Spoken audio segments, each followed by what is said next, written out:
Hi, ഞാൻ അൻഫാസ് അഹമ്മദ്. എല്ലാവർക്കും പുതിയൊരു ക്ലാസ്സിലേക്ക് സ്വാഗതം. അപ്പോൾ നമ്മുടെ കമ്പനി ബോർഡ് LGS പവർ ക്യാപ്സ്യൂളിന്റെ അടുത്ത ക്ലാസ്സിലേക്ക് നമ്മൾ കടക്കുകയാണ്. ഇതിന് മുമ്പെടുത്ത ക്ലാസ്സുകൾ നിങ്ങൾ കണ്ടിട്ടുണ്ടാവുമെന്ന് വിശ്വസിക്കുന്നു. കാണാത്തവരാണെങ്കിൽ തീർച്ചയായും കാണാൻ ശ്രമിക്കുക.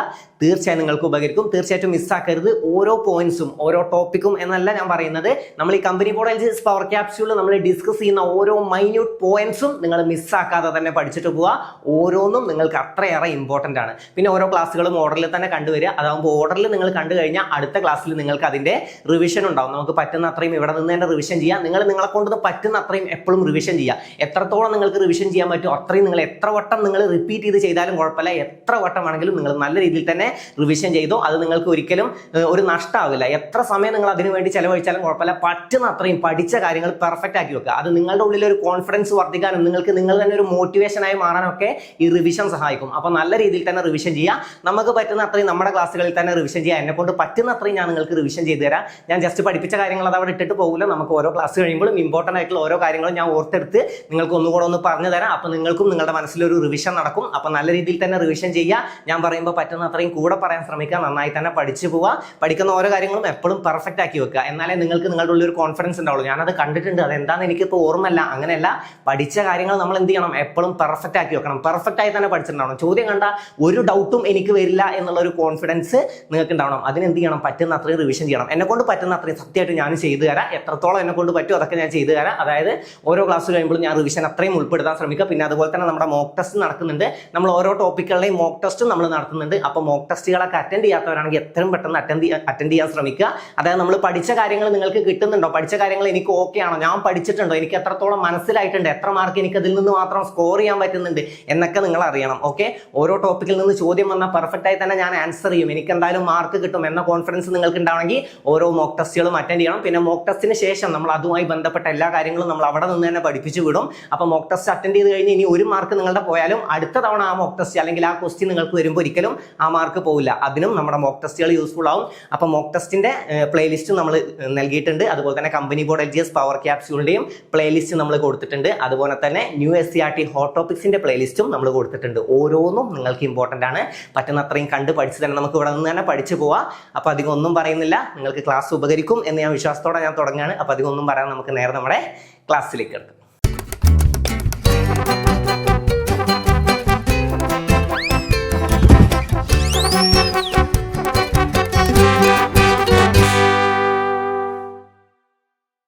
അപ്പോൾ ക്ലാസ് നിങ്ങൾക്ക് ഉപകരിക്കും എന്ന് ഞാൻ വിശ്വസിക്കുന്നു. അപ്പോൾ ക്ലാസ് നിങ്ങൾക്ക് ഉപകരിച്ചെങ്കിൽ നിങ്ങളുടെ അഭിപ്രായങ്ങൾ എന്നെ അറിയിക്കാൻ മറക്കരുത്. നിങ്ങളുടെ അഭിപ്രായങ്ങൾ കാണുമ്പോഴാണ് എനിക്കൊരു പ്രചോദനം ഉണ്ടാകുന്നത്. എനിക്ക് അടുത്ത വീഡിയോ എത്രയും പെട്ടെന്ന് ചെയ്യണം എന്നൊരു മോട്ടിവേഷൻ ഉണ്ടാകുന്നത് നിങ്ങളുടെ ഓരോ അഭിപ്രായങ്ങളും കാണുമ്പോഴാണ്. അപ്പോൾ നമുക്കൊന്ന് നോക്കാം. കാര്യങ്ങൾ നടക്കുമെന്നും നടത്തുമെന്നും തീരുമാനമെടുക്കുക എങ്കിൽ അതിനുള്ള മാർഗം നാം തന്നെ കണ്ടെത്തും. അല്ലേ? കാര്യങ്ങൾ നടക്കുമെന്നും അത് ഞാൻ നടത്തുമെന്നും തീരുമാനമെടുക്കുക. അതായത് എനിക്ക് ഈ ജോലി കിട്ടുമോ, എനിക്കൊക്കെ ഇത് പറഞ്ഞിട്ടുള്ളതാണോ, ഞാനൊക്കെ ഇത് പഠിച്ചു കഴിഞ്ഞാൽ കിട്ടുമോ, ഇത്രയും ആൾക്കാർ മത്സരിക്കുന്നതല്ലേ, ഞാൻ എങ്ങനെ ഇത് നേടിയെടുക്കും, ഇങ്ങനെയുള്ള ചിന്തകളല്ല.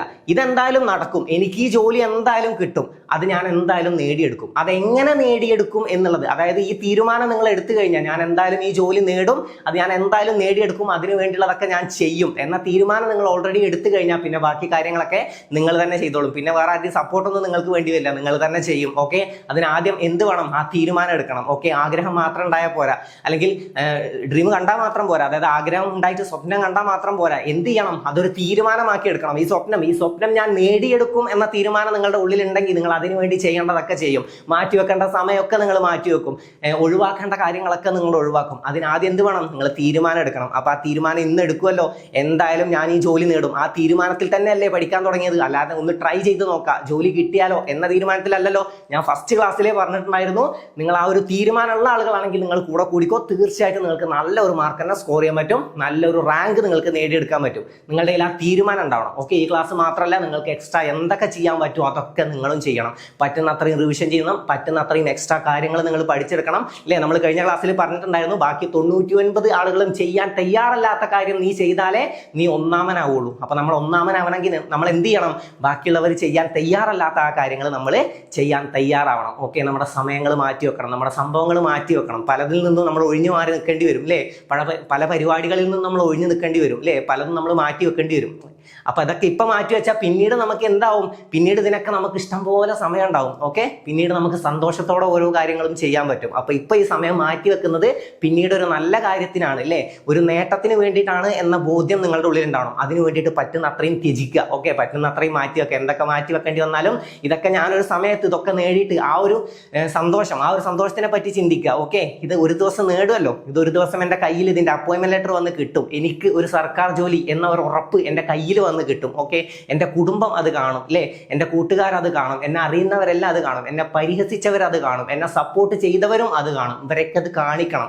ഓക്കെ, അപ്പൊ അതിന് വേണ്ടിയിട്ടാണ് ഈ ഒഴിവാക്കുന്നതും പ്രയത്നിക്കുന്നതും പറ്റുന്ന അത്രയും ഹാർഡ് വർക്ക് ചെയ്യുന്നതും ഒക്കെ. എന്തിനാണ്? ഒരു ദിവസം ഇതിനൊരു റിസൾട്ട് വരാണ്ട്, ആ റിസൾട്ടിൽ എനിക്ക് പോസിറ്റീവ് ആയിട്ടുള്ള ഒരു റിസൾട്ടേ വരൂ എന്ന വിശ്വാസം നിങ്ങൾക്ക് വേണം. അപ്പൊ അതിനുവേണ്ടി പ്രവർത്തിക്കുമല്ലോ, ഇനി മാർഗങ്ങളൊക്കെ നിങ്ങൾ കണ്ടെത്തുമല്ലോ. ഓക്കെ, ലക്ഷ്യം നിങ്ങൾക്ക് ഉണ്ടല്ലോ, നേടും എന്ന വിശ്വാസം നിങ്ങൾക്ക് ഉണ്ടല്ലോ, കിട്ടും, തീർച്ചയായിട്ടും നിങ്ങൾക്ക് കിട്ടും. ഓക്കെ, അപ്പൊ നമുക്ക് ഇന്നത്തെ നോക്കാം.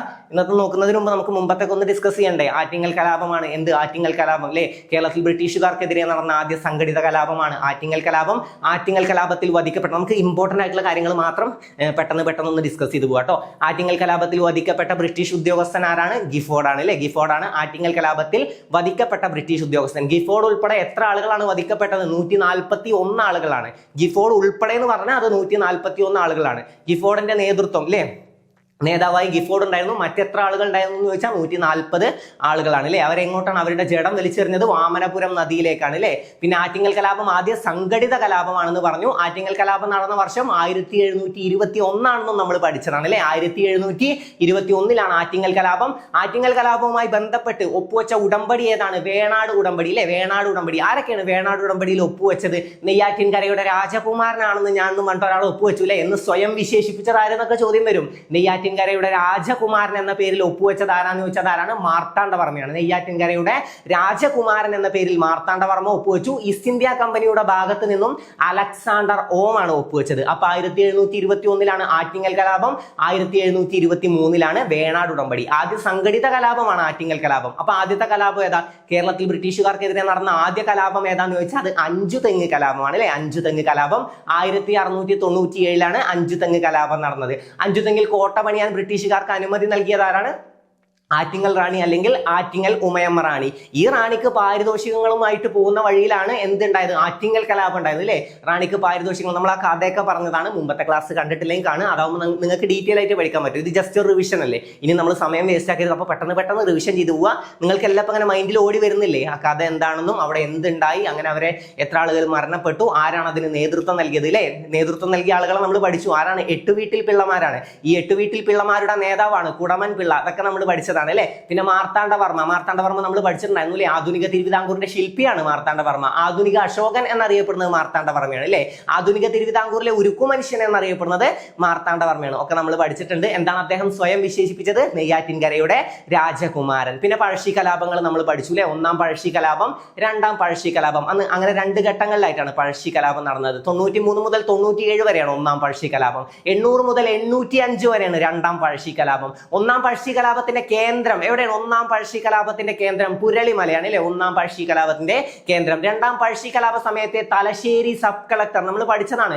തലയിൽ മുടി വെട്ടാൻ ആര് വേണം? ബാർബർ വേണം. അപ്പൊ Thomas Harvey Baber, TH Baber ആണ് രണ്ടാം പഴശ്ശി കലാപ സമയത്തെ തലശ്ശേരി സബ് കളക്ടർ. അപ്പൊ തലയിൽ മുടി വെട്ടാൻ ആര് വേണം? ബാർബർ വേണം. അപ്പൊ അത് വെച്ച് കണക്ട് ചെയ്യുക. Thalassery sub collector TH Baber ആണ്. പിന്നെ ബ്രിട്ടീഷ് പട്ടാള സൈന്യാധിപൻ ആരാന്ന് ചോദിച്ചത് ആരാണ്? ആർത്തർ വെല്ലസ്ലി ആണ്. Arthur Wellesley. പിന്നെ പഴശ്ശിയെ സഹായിച്ച കുറിച്യരുടെ നേതാവ് ആരാണ്? തലക്കൽ ചന്തു ആണ്. ഇതൊക്കെ ഓർമ്മയുണ്ടല്ലോ. പഴശ്ശി കലാപൊക്കെ ഓർമ്മയുണ്ട്. കേരള സിംഹം എന്ന ചരിത്ര നോവൽ രചിച്ചത് ആരാന്ന് വെച്ചാൽ സർദാർ KM പണിക്കരാണ്. പഴശ്ശി സമരങ്ങൾ ആരാണ്? KN കുറുപ്പാണ് അല്ലേ. പഴശ്ശിരാജ സിനിമ സംവിധാനം ചെയ്തത് ആരാണ്? ഹരിഹരനാണ് അല്ലെ. പഴശ്ശിരാജ സിനിമ ഹരിഹരനാണ് സംവിധാനം ചെയ്തത്. ഇത്രയും കാര്യങ്ങളൊക്കെ ഓർമ്മയുണ്ടല്ലോ. പിന്നെ കുറിച്യ കലാപം അല്ലെ, മുദ്രാവാക്യമൊക്കെ നമ്മൾ പഠിച്ചു. വട്ടത്തൊപ്പിക്കാരെ പുറത്താക്കുക എന്ന മുദ്രാവാക്യം കുറിച്യ കലാപവുമായി ബന്ധപ്പെട്ടതാണ് അല്ലെ. കുറിച്യ കലാപത്തിന് നേതൃത്വം നൽകിയത് ആരാണ്? രാമൻ നമ്പിയാണ്. രാമൻ നമ്പി അഥവാ രാമൻ നമ്പി. തലക്കൽ ചന്തു പഴശ്ശിയെ സഹായിച്ച കുറിച്യരുടെ നേതാവാണ്. കുറിച്യ കലാപത്തിന് നേതൃത്വം നൽകിയത് രാമൻ നമ്പി അഥവാ രാമനമ്പിയാണ്. കുറിച്യ കലാപം നടന്ന വർഷം 1812. 1809 അതിന്റെ ഇടയിൽ ഒന്നുണ്ട്. കുണ്ടറ വിളംബരം നടന്നത് അല്ലെ? കുണ്ടറ വിളംബരം നടന്നത് 1809 അതിന്റെ വർഷം ചോദിക്കാറുണ്ട് കേട്ടോ. കുണ്ടറ വിളംബരം 1809 1809 കുണ്ടറ വിളംബരം. പിന്നെ നമ്മൾ ഭരണഘടനാ നിർമ്മാണ സമിതി നമ്മൾ പഠിച്ചിട്ടുണ്ടായിരുന്നു. ഭരണഘടനാ നിർമ്മാണ സഭയിലെ ആദ്യ അധ്യക്ഷൻ ആരാണ്? ആദ്യ താൽക്കാലിക അധ്യക്ഷനായിരുന്നു ഡോക്ടർ സച്ചിദാനന്ദ സിൻഹ അല്ലെ? ഭരണഘടനാ നിർമ്മാണ സമിതിയിലെ വന്ധ്യവയോധികനാണ് ഡോക്ടർ സച്ചിദാനന്ദ സിൻഹ. ആദ്യ സ്ഥിര അധ്യക്ഷൻ ആരാന്ന് ചോദിച്ചാൽ ഡോക്ടർ രാജേന്ദ്ര പ്രസാദ് ആണ്. ഓർമ്മ ഉണ്ടല്ലോ. അപ്പോൾ ഡിസംബർ 6 എന്തുണ്ടായത്? ഭരണഘടനാ നിർമ്മാണ സമിതി രൂപീകൃതമായത്. അതെന്താണ്? ഡിസംബർ 6 ഡിസംബർ 9 ആദ്യ സമ്മേളനം നടന്നത്. ഡിസംബർ 11 താൽക്കാലിക അധ്യക്ഷനായ സച്ചിദാനന്ദ സിൻഹ മാറി ആരായി? സ്ഥിര അധ്യക്ഷനായി. ആര്? ഡോക്ടർ രാജേന്ദ്ര പ്രസാദ്. ഡിസംബർ 13 ലക്ഷ്യപ്രമേയം അല്ലെ? ലക്ഷ്യപ്രമേയം ഡിസംബർ 13 അവതരിപ്പിച്ചത്. അതാണ് പിന്നീട് ഭരണഘടനയുടെ ആമുഖമായി മാറിയത്. ഡിസംബർ 13 ആരവതരിപ്പിച്ചത് ലക്ഷ്യപ്രമേയം? ജവഹർലാൽ നെഹ്റു ആണ് ലക്ഷ്യപ്രമേയം അവതരിപ്പിച്ചത്. അത് ഡിസംബർ 13. പിന്നെ 1947 ജനുവരി 22 എന്ത്? ലക്ഷ്യപ്രമേയം അംഗീകരിച്ചത്. അതാണ് പിന്നീട് ഭരണഘടനയുടെ ആമുഖമായി മാറിയത്. അപ്പൊ ആമുഖത്തിന്റെ ശില്പി ആരാന്ന് ചോദിച്ചാൽ ആരാണ്? ആമുഖത്തിന്റെ ശില്പി ജവഹർലാൽ നെഹ്റു ആണ്. പിന്നെ നമ്മൾ എന്ത് പഠിച്ചിട്ടുണ്ട്? വിറ്റാമിൻസിനെ കുറിച്ച് പഠിച്ചു അല്ലെ? വിറ്റാമിൻസ് കണ്ടെത്തിയത് ആരെന്ന് ചോദിച്ചാൽ നമുക്ക് ഡൗട്ട് പോവും. കാസിമർ ഫങ്ക് അല്ലേ? അല്ല. വിറ്റാമിൻസ് കണ്ടെത്തിയത് ആരാണ്? ഫ്രെഡറിക് ഹോഫ്കിൻ ആണ്. Frederick Hopkins. എന്നാൽ വിറ്റാമിൻസിന് ആ പേര് നിർദ്ദേശിച്ച വ്യക്തി അല്ലെങ്കിൽ വിറ്റാമിൻസിന് ആ പേര് നിർദ്ദേശിച്ച വ്യക്തി അല്ലെങ്കിൽ വിറ്റാമിൻസിന്റെ പിതാവ് എന്നൊക്കെ അറിയപ്പെടുന്നത് ആരെന്ന് ചോദിച്ചാലാണ് കാസിമർ ഫങ്ക്. അപ്പൊ വിറ്റാമിൻസിന് ആ പേര് നിർദ്ദേശിച്ച വ്യക്തിയും വിറ്റാമിനുകളുടെ പിതാവ് എന്നറിയപ്പെടുന്നതും ആരാണ്? കാസിമർ ഫങ്ക് ആണ്. ഓക്കെ.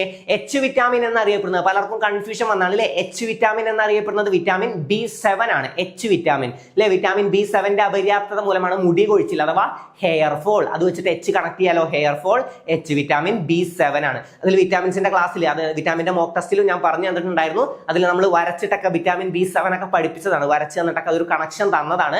അപ്പൊ എല്ലാവർക്കും ഓർമ്മ കിട്ടുന്നുണ്ടാവും. രോഗപ്രതിരോധത്തിന് ആവശ്യമായ വിറ്റാമിൻ C ആണ്. ഓറഞ്ച്, നാരങ്ങ, നെല്ലിക്ക ഇവയിൽ നിന്നൊക്കെ ലഭിക്കുന്നത് വിറ്റാമിൻ C ആണ് അല്ലെ? വിറ്റാമിൻ C ആണ്. അതൊക്കെ കിട്ടുമല്ലോ. വിറ്റാമിൻ സിയുടെ രാസനാമം അസ്കോർബിക് ആസിഡ് ആണ്. സൂര്യപ്രകാശത്തിൽ നിന്നും ലഭിക്കുന്ന വിറ്റാമിൻ ഏതാണ്? വിറ്റാമിൻ D ആണ്. ഒക്കെ ഓർമ്മ ഉണ്ടാവുമല്ലോ. സൂര്യപ്രകാശത്തിൽ നശിച്ചു പോകുന്നത് വിറ്റാമിൻ B2 ആണ്. വിറ്റാമിൻ B2 ആണ് സൂര്യപ്രകാശത്തിൽ നശിച്ചു പോകുന്നത്.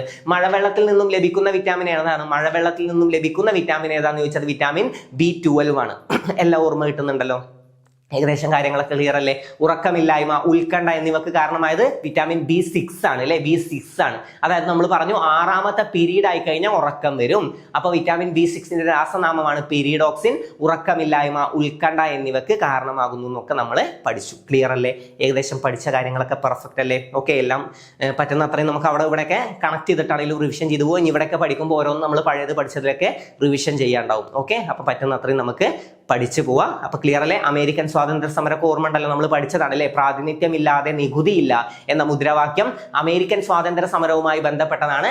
അത് ആരാണ് ഉയർത്തിയത്? ഈ മുദ്രാവാക്യം ഉയർത്തിയത് ആരാന്ന് ചോദിച്ചാൽ ജെയിംസ് ഓട്ടിസ് ആണ്. ജെയിംസ് ഓട്ടിസ് ആണ്. പിന്നെ അമേരിക്കയുടെ ഭരണഘടന എഴുതി തയ്യാറാക്കിയത് ആരാന്ന് ചോദിച്ചാൽ ജെയിംസ് മാഡിസൺ ആണ്. ജെയിംസ് മാഡിസൺ ആണ് അമേരിക്കയുടെ ഭരണഘടന എഴുതി തയ്യാറാക്കിയത്. പിന്നെ ബോസ്റ്റൺ ടീ പാർട്ടി എപ്പോഴാണ്? 1773 ഡിസംബർ 16 ബോസ്റ്റൺ ടീ പാർട്ടി ഏതുമായി ബന്ധപ്പെട്ടതാണെന്നാണ് ചോദ്യം വരാറുള്ളത്. അത് അമേരിക്കൻ സ്വാതന്ത്ര്യ സമരവുമായി ബന്ധപ്പെട്ടതാണ് ബോസ്റ്റൺ ടീ പാർട്ടി അല്ലെ? അമേരിക്കയുടെ സ്വാതന്ത്ര്യ പ്രഖ്യാപനം എഴുതി തയ്യാറാക്കിയതാണ് തോമസ് ജെഫേഴ്സൺ ബെഞ്ചമിൻ ഫ്രാങ്ക്ലിൻ അല്ലെ? Thomas Jefferson Benjamin Franklin. ആ പേരൊക്കെ ഓർമ്മ ഉണ്ടാവുമല്ലോ, കിട്ടുന്നുണ്ടല്ലോ. അപ്പൊ ഭരണഘടന എഴുതി തയ്യാറാക്കിയത് ആരാണ്? ജെയിംസ് മാഡിസൺ ആണ്. James Madison. ഓക്കെ. പിന്നെ അവർ സഞ്ചരിച്ച കപ്പലിലെ ഇംഗ്ലണ്ടിൽ നിന്നും കുടിയേറി വന്നവരാണ്. അവർ സഞ്ചരിച്ച കപ്പലിന്റെ പേരാണ് മേയ്ഫ്ലവർ. പിന്നെ 1ാം കോണ്ടിനെന്റൽ കോൺഗ്രസിൽ പങ്കെടുക്കാതിരുന്ന ഒരു കോളനി ഉണ്ട്. നമ്മൾ എത്ര കോളനികൾ ഉണ്ട് എന്ന് പഠിച്ചു? 13 കോളനികളാണ് അവിടെ ഉള്ളത്. അതിൽ 1ാം കോണ്ടിനെന്റൽ കോൺഗ്രസിൽ പങ്കെടുക്കാതിരുന്ന കോളനിയാണ് ഏതാണ്? ജോർജിയ അല്ലെ? ഒക്കെ നമ്മൾ പഠിച്ചു. 2ാം കോണ്ടിനെന്റൽ കോൺഗ്രസ് എപ്പോഴായിരുന്നു? 1775 74 1ാം കോണ്ടിനെന്റൽ കോൺഗ്രസ്, 75 2ാം കോണ്ടിനെന്റൽ കോൺഗ്രസ്. 1ാം കോണ്ടിനെന്റൽ കോൺഗ്രസും 2ാം കോണ്ടിനെന്റൽ കോൺഗ്രസും രണ്ടും എവിടെ വെച്ചിട്ടാണ് നടന്നത്? ഫിലാഡൽഫിയ. അപ്പൊ രണ്ടും ഓർമ്മ ഉണ്ടല്ലോ. നമുക്ക് നോക്കാം. നമുക്ക് ഇന്നത്തെ നോക്കാം.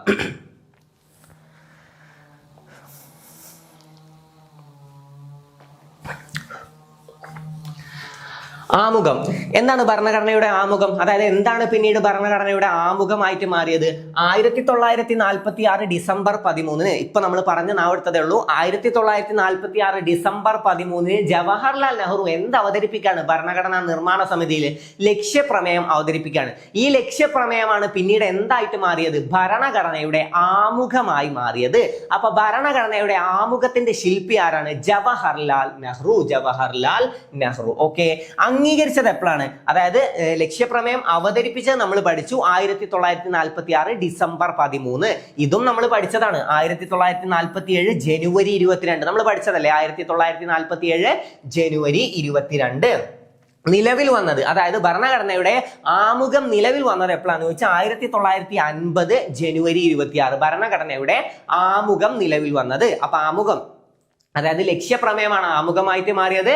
ലക്ഷ്യപ്രമേയം അവതരിപ്പിച്ചത് എപ്പോഴാണ്? 1946 ഡിസംബർ 13 ലക്ഷ്യപ്രമേയം അവതരിപ്പിച്ചത്. ലക്ഷ്യപ്രമേയം അംഗീകരിച്ചത് 1947 ജനുവരി 22. ആമുഖം നിലവിൽ വന്നത് 1950 ജനുവരി 26. ഡേറ്റ് ഒക്കെ ക്ലിയർ അല്ലേ? അപ്പൊ എപ്പോഴാണ് ലക്ഷ്യപ്രമേയം അവതരിപ്പിച്ചത്? 1946 ഡിസംബർ 13. അടുത്ത വർഷം 1947 ജനുവരി 22 ഇത് എന്ത് ചെയ്യാണ്? അംഗീകരിക്കുകയാണ്. പിന്നെ 1950 ജനുവരി 26 ആമുഖം നിലവിൽ വന്നത്. ഓക്കെ, ആമുഖം ന്യായവാദത്തിന് അർഹമല്ല. ആമുഖം ന്യായവാദത്തിനൊന്നും അർഹമല്ല. അത് പഠിച്ചു വെച്ചോ, ആ പോയിന്റ് ഒന്ന് അറിഞ്ഞു വെച്ചോ. സ്റ്റേറ്റ്മെന്റ് ആയിട്ടൊക്കെ നിങ്ങളെ കുഴപ്പിക്കാൻ വരും ആ സാധനം. ഓക്കെ, ആമുഖം എന്താണ്? ന്യായവാദത്തിന് അർഹമല്ല. അപ്പൊ ലക്ഷ്യപ്രമേയം അവതരിപ്പിച്ചത് എപ്പോഴാണ്? 1946 ഡിസംബർ 13. അത് അംഗീകരിച്ചത് എപ്പോഴാണ്? 1947 ജനുവരി 22. ലക്ഷ്യപ്രമേയം അവതരിപ്പിച്ചത് ആരാണ്? ജവഹർലാൽ നെഹ്റു ആണ്. പിന്നെ ഈ ലക്ഷ്യപ്രമേയം നിലവിൽ വന്നത്, ലക്ഷ്യപ്രമേയമല്ല, ആമുഖം നിലവിൽ വന്നത് എപ്പോഴാണ്? 1950 ജനുവരി 26. ഓക്കെ, ക്ലിയർ അല്ലേ? നമ്മുടെ ഭരണഘടന നിലവിൽ വന്നതാണ് 1950 ജനുവരി 26. അതും നമുക്കറിയാം അല്ലെ? ഭരണഘടന അംഗീകരിച്ചത് എപ്പോഴാണ്? 1949 നവംബർ 26 അല്ലെ? ഭരണഘടന അംഗീകരിച്ചത് 1949 നവംബർ 26. എന്താണ് ഈ നവംബർ 26? നവംബർ 26 എന്താണ്? നവംബർ 26 ഭരണഘടനാ ദിനം, നിയമദിനം അല്ലെ? നമ്മുടെ ഇന്ത്യയിൽ ഭരണഘടനാ ദിനം, നിയമദിനം എന്നൊക്കെ അറിയപ്പെടുന്നത് നവംബർ 26 ആണ്. 1949 നവംബർ 26 ഇതാണ് ഭരണഘടന അംഗീകരിച്ച ദിവസമാണ്. അംഗീകരിച്ചത് 49 നവംബർ 26 നിലവിൽ വന്നത്. എപ്പോഴും കൺഫ്യൂഷൻ വരും, ഒരു കൺഫ്യൂസിംഗ് ഫാക്ട് ആണ്. അതായത് 1900 ആദ്യം അംഗീകരിച്ചാലേ പിന്നീട് അത് നിലവിൽ വരുള്ളൂ. അപ്പൊ ആദ്യം 1949 നവംബർ 26 അംഗീകരിച്ചത്. നിലവിൽ വന്നത് 1950 ജനുവരി 26 1950 ജനുവരി 26. രണ്ടും പഠിച്ചു വെച്ചോ. ഈ നവംബർ 26 എന്ത്? ഭരണഘടനാ ദിനം. അംഗീകരിച്ച ദിവസമായ നവംബർ 26 ഭരണഘടനാ ദിനം, നിയമദിനം എന്നൊക്കെ അറിയപ്പെടുന്നത്. ക്ലിയർ അല്ലേ? അപ്പൊ ഈ ഡേറ്റ് പഠിച്ചോ. ഈ ഡേറ്റ് ആണ് ആമുഖത്തിൽ പരാമർശിച്ചിട്ടുള്ള ഒരേ ഒരു തീയതി. അതായത് ആമുഖത്തിൽ ഒറ്റ ഒരു തീയതി കൊടുത്തിട്ടുള്ളൂ. അത് ഏതാണ്? അത് 1949 നവംബർ 26. 1949 നവംബർ 26 നമ്മുടെ ആമുഖത്തിൽ പരാമർശിച്ചിട്ടുള്ള ഒരേ ഒരു തീയതി. കിട്ടുമല്ലോ? 1949 നവംബർ 26. ആമുഖം എന്ന ആശയം ആദ്യമായി ഉന്നയിച്ച വ്യക്തി നമ്മൾ മുമ്പ് പഠിച്ചിട്ടുണ്ടാവും. നമുക്ക് ഒരു ഭരണഘടന വേണമെന്ന ആവശ്യം ആദ്യമായി മുന്നോട്ട് വെച്ചത് MN റോയ് ആണ്. നമ്മൾ പഠിച്ചു. ഞാൻ പറഞ്ഞു മറ്റു രാജ്യങ്ങൾക്കൊക്കെ ഭരണഘടന ഉണ്ട്, എന്റെ രാജ്യത്തിന് മാത്രം ഭരണഘടന അല്ല. അതുകൊണ്ട് എന്താണ്? മനം നൊന്ത്. അപ്പൊ MN കണക്ട് ചെയ്യാം. മനം നൊന്ത് റോയ്. മനം നൊന്ത് റോയ് പറയാണ് എന്ത്? എന്റെ രാജ്യത്തിന് മാത്രം ഭരണഘടന അല്ല, അപ്പൊ എന്റെ രാജ്യത്തിനും ഒരു ഭരണഘടന വേണം. അപ്പൊ ഇന്ത്യക്ക് ഒരു ഭരണഘടന എന്ന ആവശ്യം ആദ്യമായി മുന്നോട്ട് വെച്ച വ്യക്തി ആരാണ്? അത് MN റോയ് ആണ്. ഓക്കെ, എന്നാൽ ഭരണഘടനയ്ക്ക് ഒരു ആമുഖം എന്ന ആവശ്യം ആദ്യമായി ഉന്നയിച്ചത് BN റാവു. BN റാവു ആണ്. BN Rao. Okay, BN Rao ആണ് ഇന്ത്യൻ ഭരണഘടനയ്ക്ക് ഒരു ആമുഖം എന്ന ആവശ്യം ആദ്യമായി ഉന്നയിച്ചത്. ആരാണ്? BN റാവു ആണ്. ആരാണ്? BN റാവു ആണ് ഇന്ത്യൻ ഭരണഘടനയ്ക്ക് ഒരു ആമുഖം എന്ന ആവശ്യം ആദ്യമായി ഉന്നയിച്ചത്. BN റാവു ആണ്. ആമുഖം ഡ്രാഫ്റ്റിംഗ് കമ്മിറ്റിയിൽ അവതരിപ്പിച്ച വ്യക്തി ആരാണ്? നെഹ്റു ആണ് കേട്ടോ. നെഹ്റു ആണ് ആമുഖം ഡ്രാഫ്റ്റിംഗ് കമ്മിറ്റിയിൽ അവതരിപ്പിച്ചത്. ഓക്കെ, ആമുഖം ഡ്രാഫ്റ്റിംഗ് കമ്മിറ്റിയിൽ അവതരിപ്പിച്ചത് ആരാണ്? നെഹ്റു ആണ്. അപ്പൊ ആമുഖത്തിന്റെ ശില്പി ആരാന്ന് ചോദിച്ചാൽ ജവഹർലാൽ നെഹ്റു ആണ്. ആമുഖം വേണമെന്ന ആശയം, ആമുഖം എന്ന ആശയം ആദ്യമായി ഉന്നയിച്ച വ്യക്തി ആരാന്ന് ചോദിച്ചാൽ BN റാവു ആണ്. ആരാണ്? BN റാവു ആണ്. ആമുഖം എന്ന ആശയം ആദ്യം ഉന്നയിച്ചത് BN റാവു. ആരാണ്? BN റാവു. ആരാണ്? ഒരു വട്ടം കൂടെ, BN റാവു. അപ്പൊ ആമുഖത്തിന്റെ ശില്പി ജവഹർലാൽ നെഹ്റു, ആമുഖം വേണമെന്ന് പറഞ്ഞത് BN Rao. BN Rao. Drafting കമ്മിറ്റിയിൽ അവതരിപ്പിച്ചത് ആരാണ്? ജവഹർലാൽ നെഹ്റു. ജവഹർലാൽ നെഹ്റു. ഇത്രയും കാര്യങ്ങൾ ക്ലിയർ അല്ലേ? അപ്പൊ ലക്ഷ്യപ്രമേയം അവതരിപ്പിച്ചത് എപ്പോഴാണ്? 1946 ഡിസംബർ 13 ലക്ഷ്യപ്രമേയം അംഗീകരിച്ചത് 1947 ജനുവരി 22 പിന്നീട് ആമുഖം നിലവിൽ വന്നത് 1950 ജനുവരി 26 അത്രയും കാര്യങ്ങളൊക്കെ ക്ലിയർ അല്ലേ? ഓക്കെ, അപ്പൊ 46 ഡിസംബർ 13 കിട്ടി, 47 ജനുവരി 22 കിട്ടി, 50 ജനുവരി 26 കിട്ടി. ഡേറ്റുകളൊക്കെ ഓക്കെ അല്ലേ? ഇനി ആമുഖത്തിൽ പരാമർശിച്ചിട്ടുള്ള ഒരേ ഒരു ഡേറ്റ് ഏതാന്ന് വെച്ചാൽ നമ്മൾ ഏത് പഠിച്ചു? ഭരണഘടന അംഗീകരിച്ച ദിവസമാണ് 1949 നവംബർ 26. അതാണ് കേട്ടോ. ഓക്കെ, ആമുഖമടങ്ങിയ പേജിനെ അലങ്കരിച്ച് മനോഹരമാക്കിയത്. ഇങ്ങനെ പഠിച്ചു വെച്ചാൽ മതി. ആമുഖമടങ്ങിയ പേജിനെ അലങ്കരിച്ച് മനോഹരമാക്കിയത് ആരാണ്? റാം മനോഹർ സിൻഹ. ഓക്കെ, റാം മനോഹർ സിൻഹ. ഇങ്ങനെ തന്നെ പഠിച്ചു വെച്ചാൽ നിങ്ങൾക്ക് ഉത്തരം കിട്ടും. ആമുഖമടങ്ങിയ പേജിനെ അലങ്കരിച്ച് മനോഹരമാക്കിയത് എന്ന് പഠിച്ചു വെച്ചാൽ മനോഹരമാക്കുക. റാം മനോഹർ സിൻഹ. ആരാണ്? റാം മനോഹർ സിൻഹയാണ് ആമുഖമടങ്ങിയ പേജിനെ അലങ്കരിച്ച് മനോഹരമാക്കിയത്. ആരാണ്? റാം മനോഹർ സിൻഹ. റാം മനോഹർ സിൻഹയാണ് ആമുഖമടങ്ങിയ പേജിനെ അലങ്കരിച്ച് മനോഹരമാക്കിയത്. ക്ലിയർ അല്ലേ? റാം മനോഹർ സിൻഹ. റാം മനോഹർ സിൻഹ. അപ്പോൾ ആമുഖം ഡ്രാഫ്റ്റിംഗ് കമ്മിറ്റിയിൽ അവതരിപ്പിച്ചത് ആരാണ്? ജവഹർലാൽ നെഹ്റു. ഡ്രാഫ്റ്റിംഗ് കമ്മിറ്റിയുടെ ചെയർമാൻ ആരാണ്? എപ്പോഴും ചോദ്യം വരാറുണ്ട്. ആരാണ്? ഡോക്ടർ BR അംബേദ്കർ ആണ്. Doctor BR Ambedkar. BR Ambedkar ആണ് ഡ്രാഫ്റ്റിംഗ് കമ്മിറ്റിയുടെ ചെയർമാൻ. ഡ്രാഫ്റ്റിംഗ് കമ്മിറ്റിയുടെ ചെയർമാൻ ആരാണ്? ഡോക്ടർ ഭീം റാവു അംബേദ്കർ. നമ്മുടെ ഇന്ത്യൻ ഭരണഘടനയുടെ ശില്പി എന്നറിയപ്പെടുന്ന BR അംബേദ്കർ ആണ് ഡ്രാഫ്റ്റിംഗ് കമ്മിറ്റിയുടെ ചെയർമാൻ. ഡ്രാഫ്റ്റിംഗ് കമ്മിറ്റിയുടെ ചെയർമാൻ. അപ്പൊ ആമുഖമടങ്ങിയ പേജിനെ അലങ്കരിച്ച് മനോഹരമാക്കി എന്ന് ചോദിച്ചാൽ കിട്ടും. മനോഹർ സിൻഹ. റാം മനോഹർ സിൻഹ. ആരാണ്? റാം മനോഹർ സിൻഹ.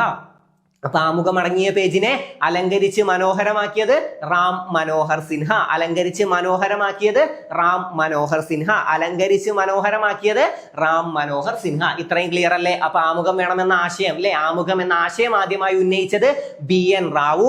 ആമുഖത്തിന്റെ ശില്പി ജവഹർലാൽ നെഹ്റു.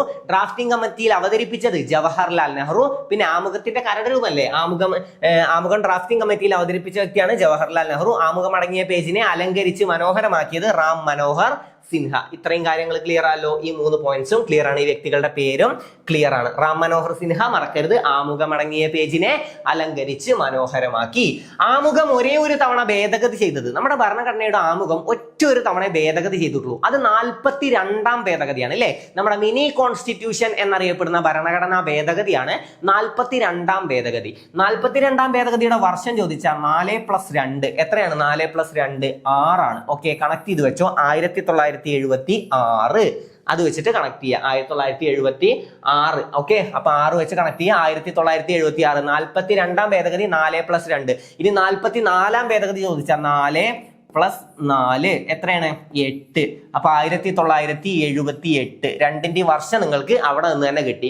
അപ്പൊ 1978 44ാം ഭേദഗതി, 1976 42ാം ഭേദഗതി. 4+2 6, 4+4 8. ഓക്കെ, അപ്പൊ 42ാം ഭേദഗതിയാണ് മിനി കോൺസ്റ്റിറ്റ്യൂഷൻ എന്നറിയപ്പെടുന്ന ഭരണഘടനാ ഭേദഗതി. ചോദ്യം വരും, മിനി കോൺസ്റ്റിറ്റ്യൂഷൻ എന്നറിയപ്പെടുന്ന ഭരണഘടനാ ഭേദഗതി ഏതാന്ന് ചോദിച്ചാൽ അത് ഏതാണ്? 42ാം ഭേദഗതിയാണ്.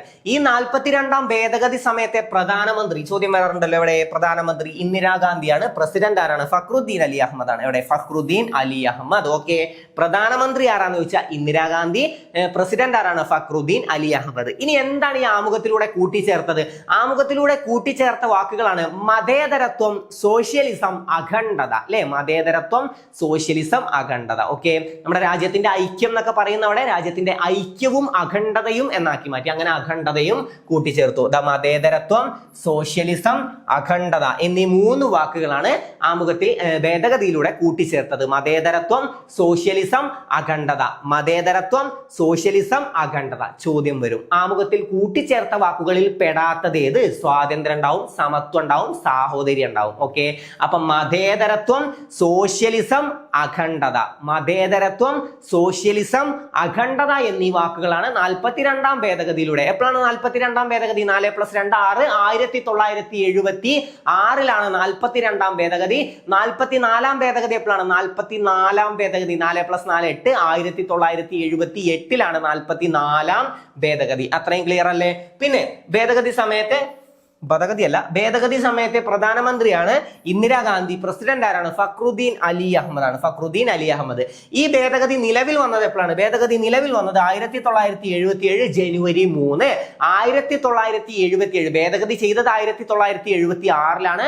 1977 ജനുവരി 3 നിലവിൽ വന്നത്. 1977 ജനുവരി 3 ഭേദഗതി നിലവിൽ വന്നത്. ഓക്കെ, അപ്പൊ 42ാം ഭേദഗതിയാണ് മിനി കോൺസ്റ്റിറ്റ്യൂഷൻ കോൺസ്റ്റിറ്റ്യൂഷൻ എന്നറിയപ്പെടുന്ന ഭരണഘടനാ ഭേദഗതി. ഈ ഭേദഗതി സമയത്തെ പ്രധാനമന്ത്രിയായിരുന്നു ഇന്ദിരാഗാന്ധി, പ്രസിഡന്റ് ഫക്രുദ്ദീൻ അലി അഹമ്മദ് ആണ്. ഓക്കെ, അത് ക്ലിയർ ആണ്. കൂട്ടിച്ചേർത്ത വാക്കുകളാണ് മതേതരത്വം, സോഷ്യലിസം, അഖണ്ഡത. 42ാം ഭേദഗതി ഏത് വർഷാന്ന് ചോദിച്ചാൽ 4+2 6 അപ്പൊ അവസാനം 6 വരണം. 1976. ഇത്രയും ക്ലിയർ അല്ലേ? ഓക്കെ, അടുത്തത് നോക്കാം. ഇനി ആമുഖത്തിന്റെ വിശേഷണങ്ങൾ എന്തൊക്കെയാണ്? ഇന്ത്യൻ ഭരണഘടനയുടെ ആത്മാവ് എന്നറിയപ്പെടുന്നത് എന്താണ്? ആമുഖമാണ്. ഇന്ത്യൻ ഭരണഘടനയുടെ ആത്മാവ് എന്നും ഇന്ത്യൻ ഭരണഘടനയുടെ രത്നം, അലങ്കാരം, ആഭരണം എന്നിങ്ങനെയൊക്കെ അറിയപ്പെടുന്നത് ഏതാണ്? ആമുഖമാണ്. ഇന്ത്യൻ ഭരണഘടനയുടെ തത്വം അല്ലെങ്കിൽ സാരാംശം എന്നൊക്കെ അറിയപ്പെടുന്നത് ഏതാണ്? അതും ആമുഖമാണ്.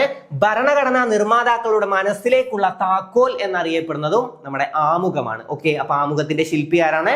നെഹ്റു ആണ്. ഇനി നമ്മൾ പഠിച്ച കാര്യങ്ങളൊക്കെ ഒന്ന് റിപ്പീറ്റ് ചെയ്ത് വരാം. ആമുഖത്തിന്റെ ശില്പി നമ്മൾ പഠിച്ചു, അത് നെഹ്റു ആണ്. ആരാണ് ആമുഖം വേണമെന്ന് അല്ലെങ്കിൽ ആമുഖം എന്ന ആശയം ആദ്യം ഉന്നയിച്ച വ്യക്തി? ആരാണ്? BN റാവു ആണ്. BN റാവു. ആമുഖം അടങ്ങിയ പേജിനെ അലങ്കരിച്ച് മനോഹരമാക്കിയത് ആരാണ്? റാം മനോഹർ. കിട്ടിയോ? റാം മനോഹർ സിൻഹ. റാം മനോഹർ സിൻഹയാണ് ആമുഖം അടങ്ങിയ പേജിനെ അലങ്കരിച്ച് മനോഹരമാക്കിയത്. ആമുഖത്തിൽ പരാമർശിച്ചിട്ടുള്ള ഒരേ ഒരു ദിവസം, ഒരേ ഒരു തീയതി 1949 നവംബർ 26. നവംബർ 26. ഈ നവംബർ 26 ആണ് എന്ത് ദിനം? ഭരണഘടനാ ദിനം, നിയമദിനം എന്നിങ്ങനെയൊക്കെ അറിയപ്പെടുന്നത് നവംബർ 26 ആണ്. അതും നമ്മൾ പഠിച്ചു. പിന്നെ എന്താണ് നമ്മൾ ഇതുവരെ പഠിച്ചത്? ഡ്രാഫ്റ്റിംഗ് കമ്മിറ്റിയിൽ അവതരിപ്പിച്ചത് ആരാന്ന് ചോദിച്ചാലും നെഹ്റു ആണ്. ഡ്രാഫ്റ്റിംഗ് കമ്മിറ്റിയിൽ അവതരിപ്പിച്ചത് നെഹ്റു ആണ്. ആമുഖം ഒരേ ഒരു തവണ ഭേദഗതി ചെയ്തത് 42ാം ഭേദഗതി. 42. വർഷം എപ്പോഴാണ്? 1976. 1976. ഇതാണ് എന്തറിയപ്പെടുന്നത്? മിനി കോൺസ്റ്റിറ്റ്യൂഷൻ എന്നറിയപ്പെടുന്ന ഭരണഘടനാ ഭേദഗതിയാണ് 42ാം ഭേദഗതി. 1976 ഇനി ഈ ഭേദഗതി സമയത്തെ പ്രധാനമന്ത്രി ആരാണ്? ഇന്ദിരാഗാന്ധിയാണ്. പ്രധാനമന്ത്രി ഇന്ദിരാഗാന്ധി. പിന്നെ പ്രസിഡന്റ് ആരാണ്? ഫക്രുദ്ദീൻ അലി അഹമ്മദ് ആണ്. ഫക്രുദ്ദീൻ അലി അഹമ്മദ്. ഫക്രുദ്ദീൻ അലി അഹമ്മദ്. ഓക്കെ, അപ്പൊ അതും കിട്ടി.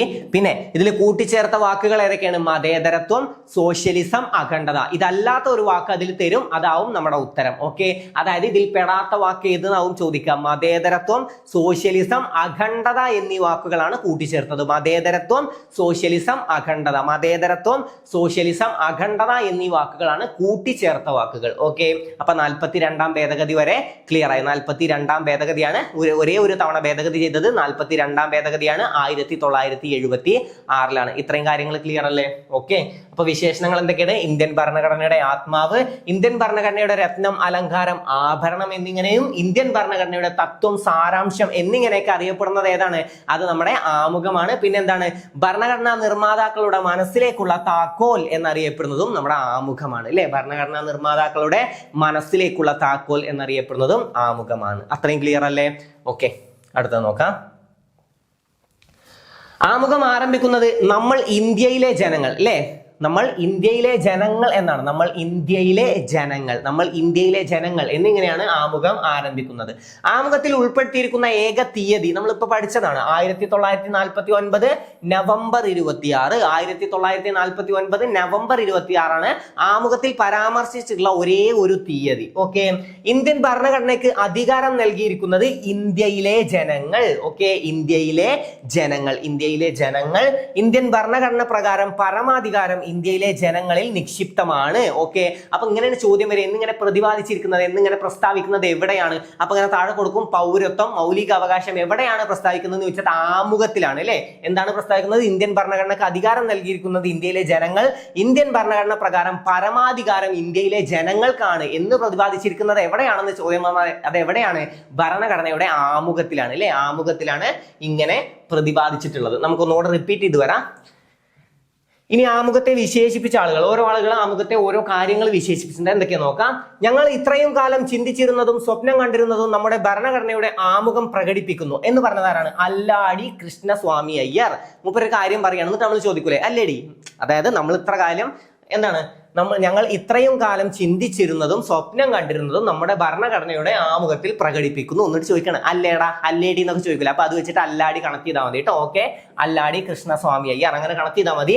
ഇന്ത്യൻ ഭരണഘടനയുടെ രാഷ്ട്രീയ ജാതകം എന്ന് വിശേഷിപ്പിച്ചത് KM മുൻഷിയാണ്. KM മുൻഷിയാണ് എന്ത് വിശേഷിപ്പിച്ചത്? രാഷ്ട്രീയ ജാതകം എന്ന് വിശേഷിപ്പിച്ചത്. അപ്പൊ ജാതകം കണക്ട് ചെയ്യാൻ പറ്റും.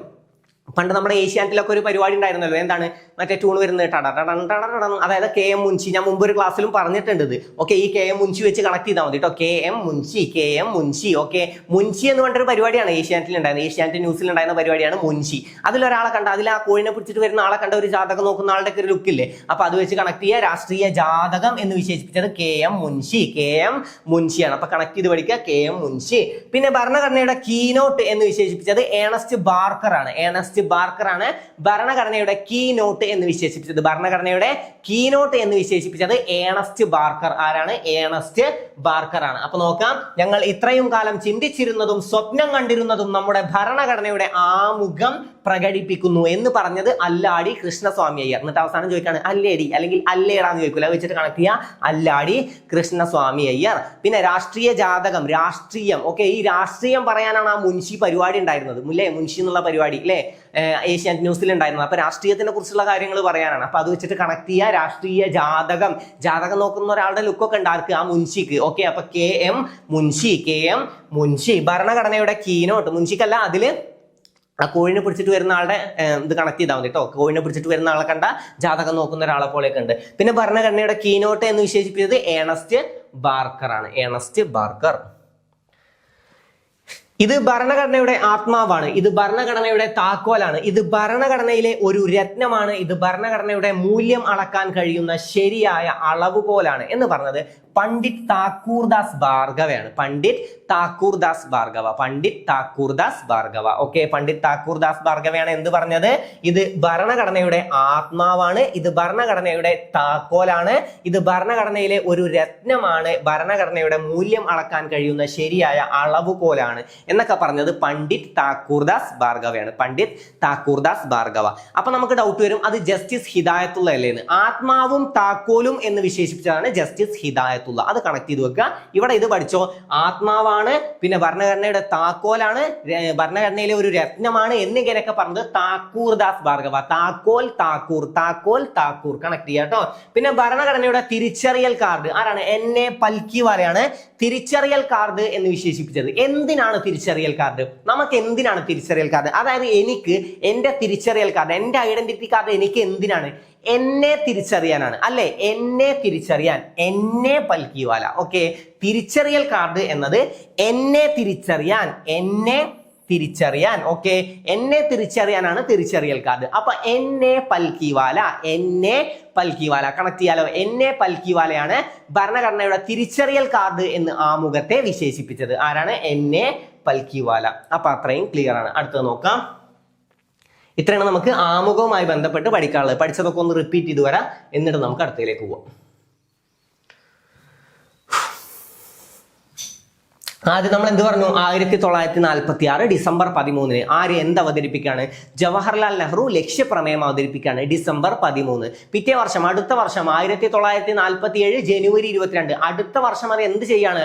അത് അംഗീകരിക്കുകയാണ്. 1947 ജനുവരി 22 എന്ത് അംഗീകരിക്കുകയാണ്? നമ്മുടെ ലക്ഷ്യപ്രമേയം അംഗീകരിക്കുകയാണ്. പിന്നീട് അത് ഭരണഘടനയുടെ ആമുഖമായി മാറി. അത് നിലവിൽ വന്നത് 1950 ജനുവരി 26. ഇത്രയും വർഷങ്ങൾ ക്ലിയർ ആണ്. ആമുഖം ന്യായവാദത്തിന് അർഹമല്ല. ഇത്രയല്ലേ ഇവിടെ പഠിച്ചിട്ടുള്ളത്? അത് ക്ലിയർ ആയി. ഇനി ആമുഖം എന്ന ആശയം ആദ്യമായി മുന്നോട്ട് വെച്ചത്, ആമുഖം എന്ന ആശയം ആദ്യമായി ഉന്നയിച്ചത് BN റാവു. ആരാണ്? BN റാവു ആണ് ആമുഖം എന്ന ആശയം ആദ്യമായി മുന്നോട്ട് വെച്ചത്. MN റോയ് ആരാണ്? ഇന്ത്യക്ക് ഒരു ഭരണഘടന വേണമെന്ന ആവശ്യം ആദ്യമായി മുന്നോട്ട് വെച്ചതാണ് MN റോയ്. മാറിപ്പോയത് BN റാവു ആമുഖം വേണമെന്നാണ് പറഞ്ഞത്. ആമുഖം വേണമെന്ന ആശയം മുന്നോട്ട് വെച്ചത് ആരാണ്? BN റാവു. ആമുഖം ഡ്രാഫ്റ്റിംഗ് കമ്മിറ്റിയിൽ അവതരിപ്പിച്ചത് ആരാന്ന് ചോദിച്ചാൽ നെഹ്റു. ഡ്രാഫ്റ്റിംഗ് കമ്മിറ്റിയുടെ ചെയർമാൻ ആരാണ്?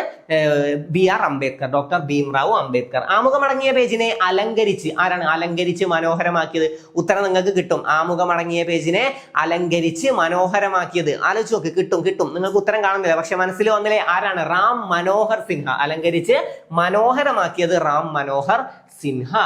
ആമുഖം ഒരേ ഒരു തവണ ഭേദഗതി ചെയ്തത്. അപ്പൊ ആമുഖം ഒരേ ഒരു തവണ ഭേദഗതി ചെയ്തത് ഏത് ഭേദഗതിയിലാണെന്ന് ചോദിച്ചാൽ ഏതാണ്? 42ാം ഭേദഗതി.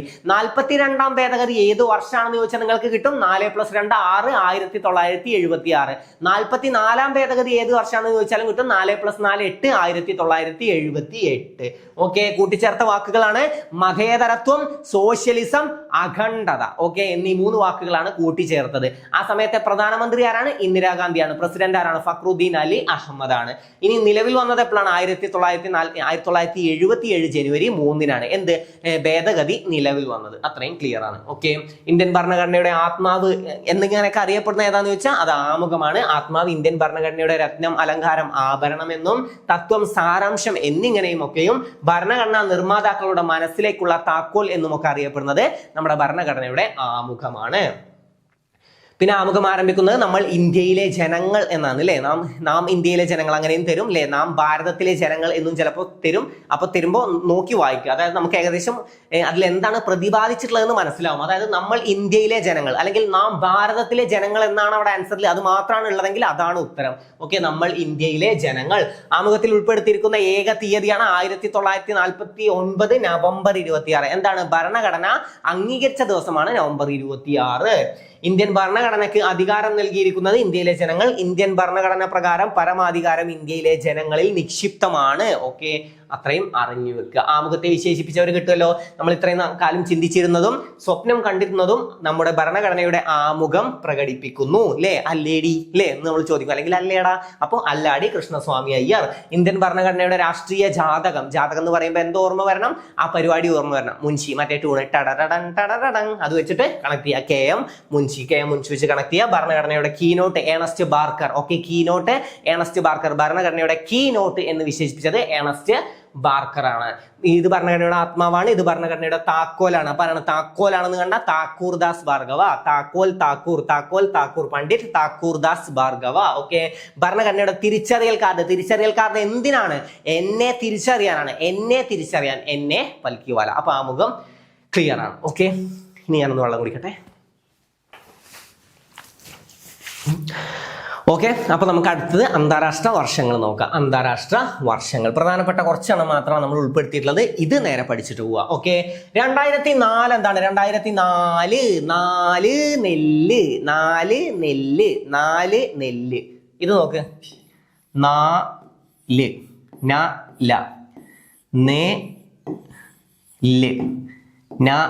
ഓക്കെ, 4 നെല്ല്. രണ്ടിലും ഒരേ അക്ഷരങ്ങളാണ്. 4 നെല്ല്. 2004 നെല്ല് വർഷം. 2004 നെല്ല് വർഷം. 2008 ആണ് ഉരുളക്കിഴങ്ങ് വർഷം. 2008 ആണ് ഉരുളക്കിഴങ്ങ് വർഷം. ഓക്കെ, 2008 ആണ് ഉരുളക്കിഴങ്ങ് വർഷം. 2008 ആണ് ഉരുളക്കിഴങ്ങ് വർഷം. 4 കിട്ടിയല്ലോ. 2004 ആണ് നെല്ല് വർഷം. 4 നെല്ല്. 8 പറഞ്ഞത് കണ്ടോ? ഇതിങ്ങനെ കടന്ന് ഉരുളാണ്. ഈ 8 എന്ന് പറയുന്ന സാധനം ഇങ്ങനെ കടന്ന് ഉരുളല്ലേ. അപ്പൊ അത് വെച്ച് കണക്ട് ചെയ്യുക. 8 എന്ന് പറയുമ്പോൾ ഉരുളക്കിഴങ്ങ് കണക്ട് ചെയ്യണം. 8 ഇങ്ങനെ കടന്നിട്ട് ഉരുളാണ്. ഓക്കെ, ഇങ്ങനെ കടന്ന് ചുറ്റിപ്പറ്റി ഉരുളാണെന്ന് കണക്ട് ചെയ്ത 2008 ഉരുളക്കിഴങ്ങ് വർഷം. 2008 ഉരുളക്കിഴങ്ങ് വർഷം. 2004 നെല്ല് വർഷം. 2008 ഉരുളക്കിഴങ്ങ് വർഷം. 2009 ആണ് പ്രകൃതിദത്ത നാരു വർഷം. 2009 പ്രകൃതിദത്ത നാരു വർഷം. 2009 പ്രകൃതിദത്ത നാരു വർഷം. 2008 ഇങ്ങനെ കടന്ന് ഉരുള, ഇതിന്റെ ഉള്ളിൽ കടന്ന് ഇങ്ങനെ കടന്ന് ഉരുള. ഓക്കെ, 2008 ഉരുളക്കിഴങ്ങ് വർഷം. 2004 നെല്ല്. 2008 റിപ്പീറ്റ് ചെയ്ത് ഇവിടെ തന്നെ നമ്മൾ പഠിച്ചു പോകും. ടെൻഷൻ ആവണ്ട കേട്ടോ, ഒന്നും കണ്ടു ടെൻഷൻ ആവണ്ട, ഇവിടെ തന്നെ നമുക്ക് പഠിക്കാം.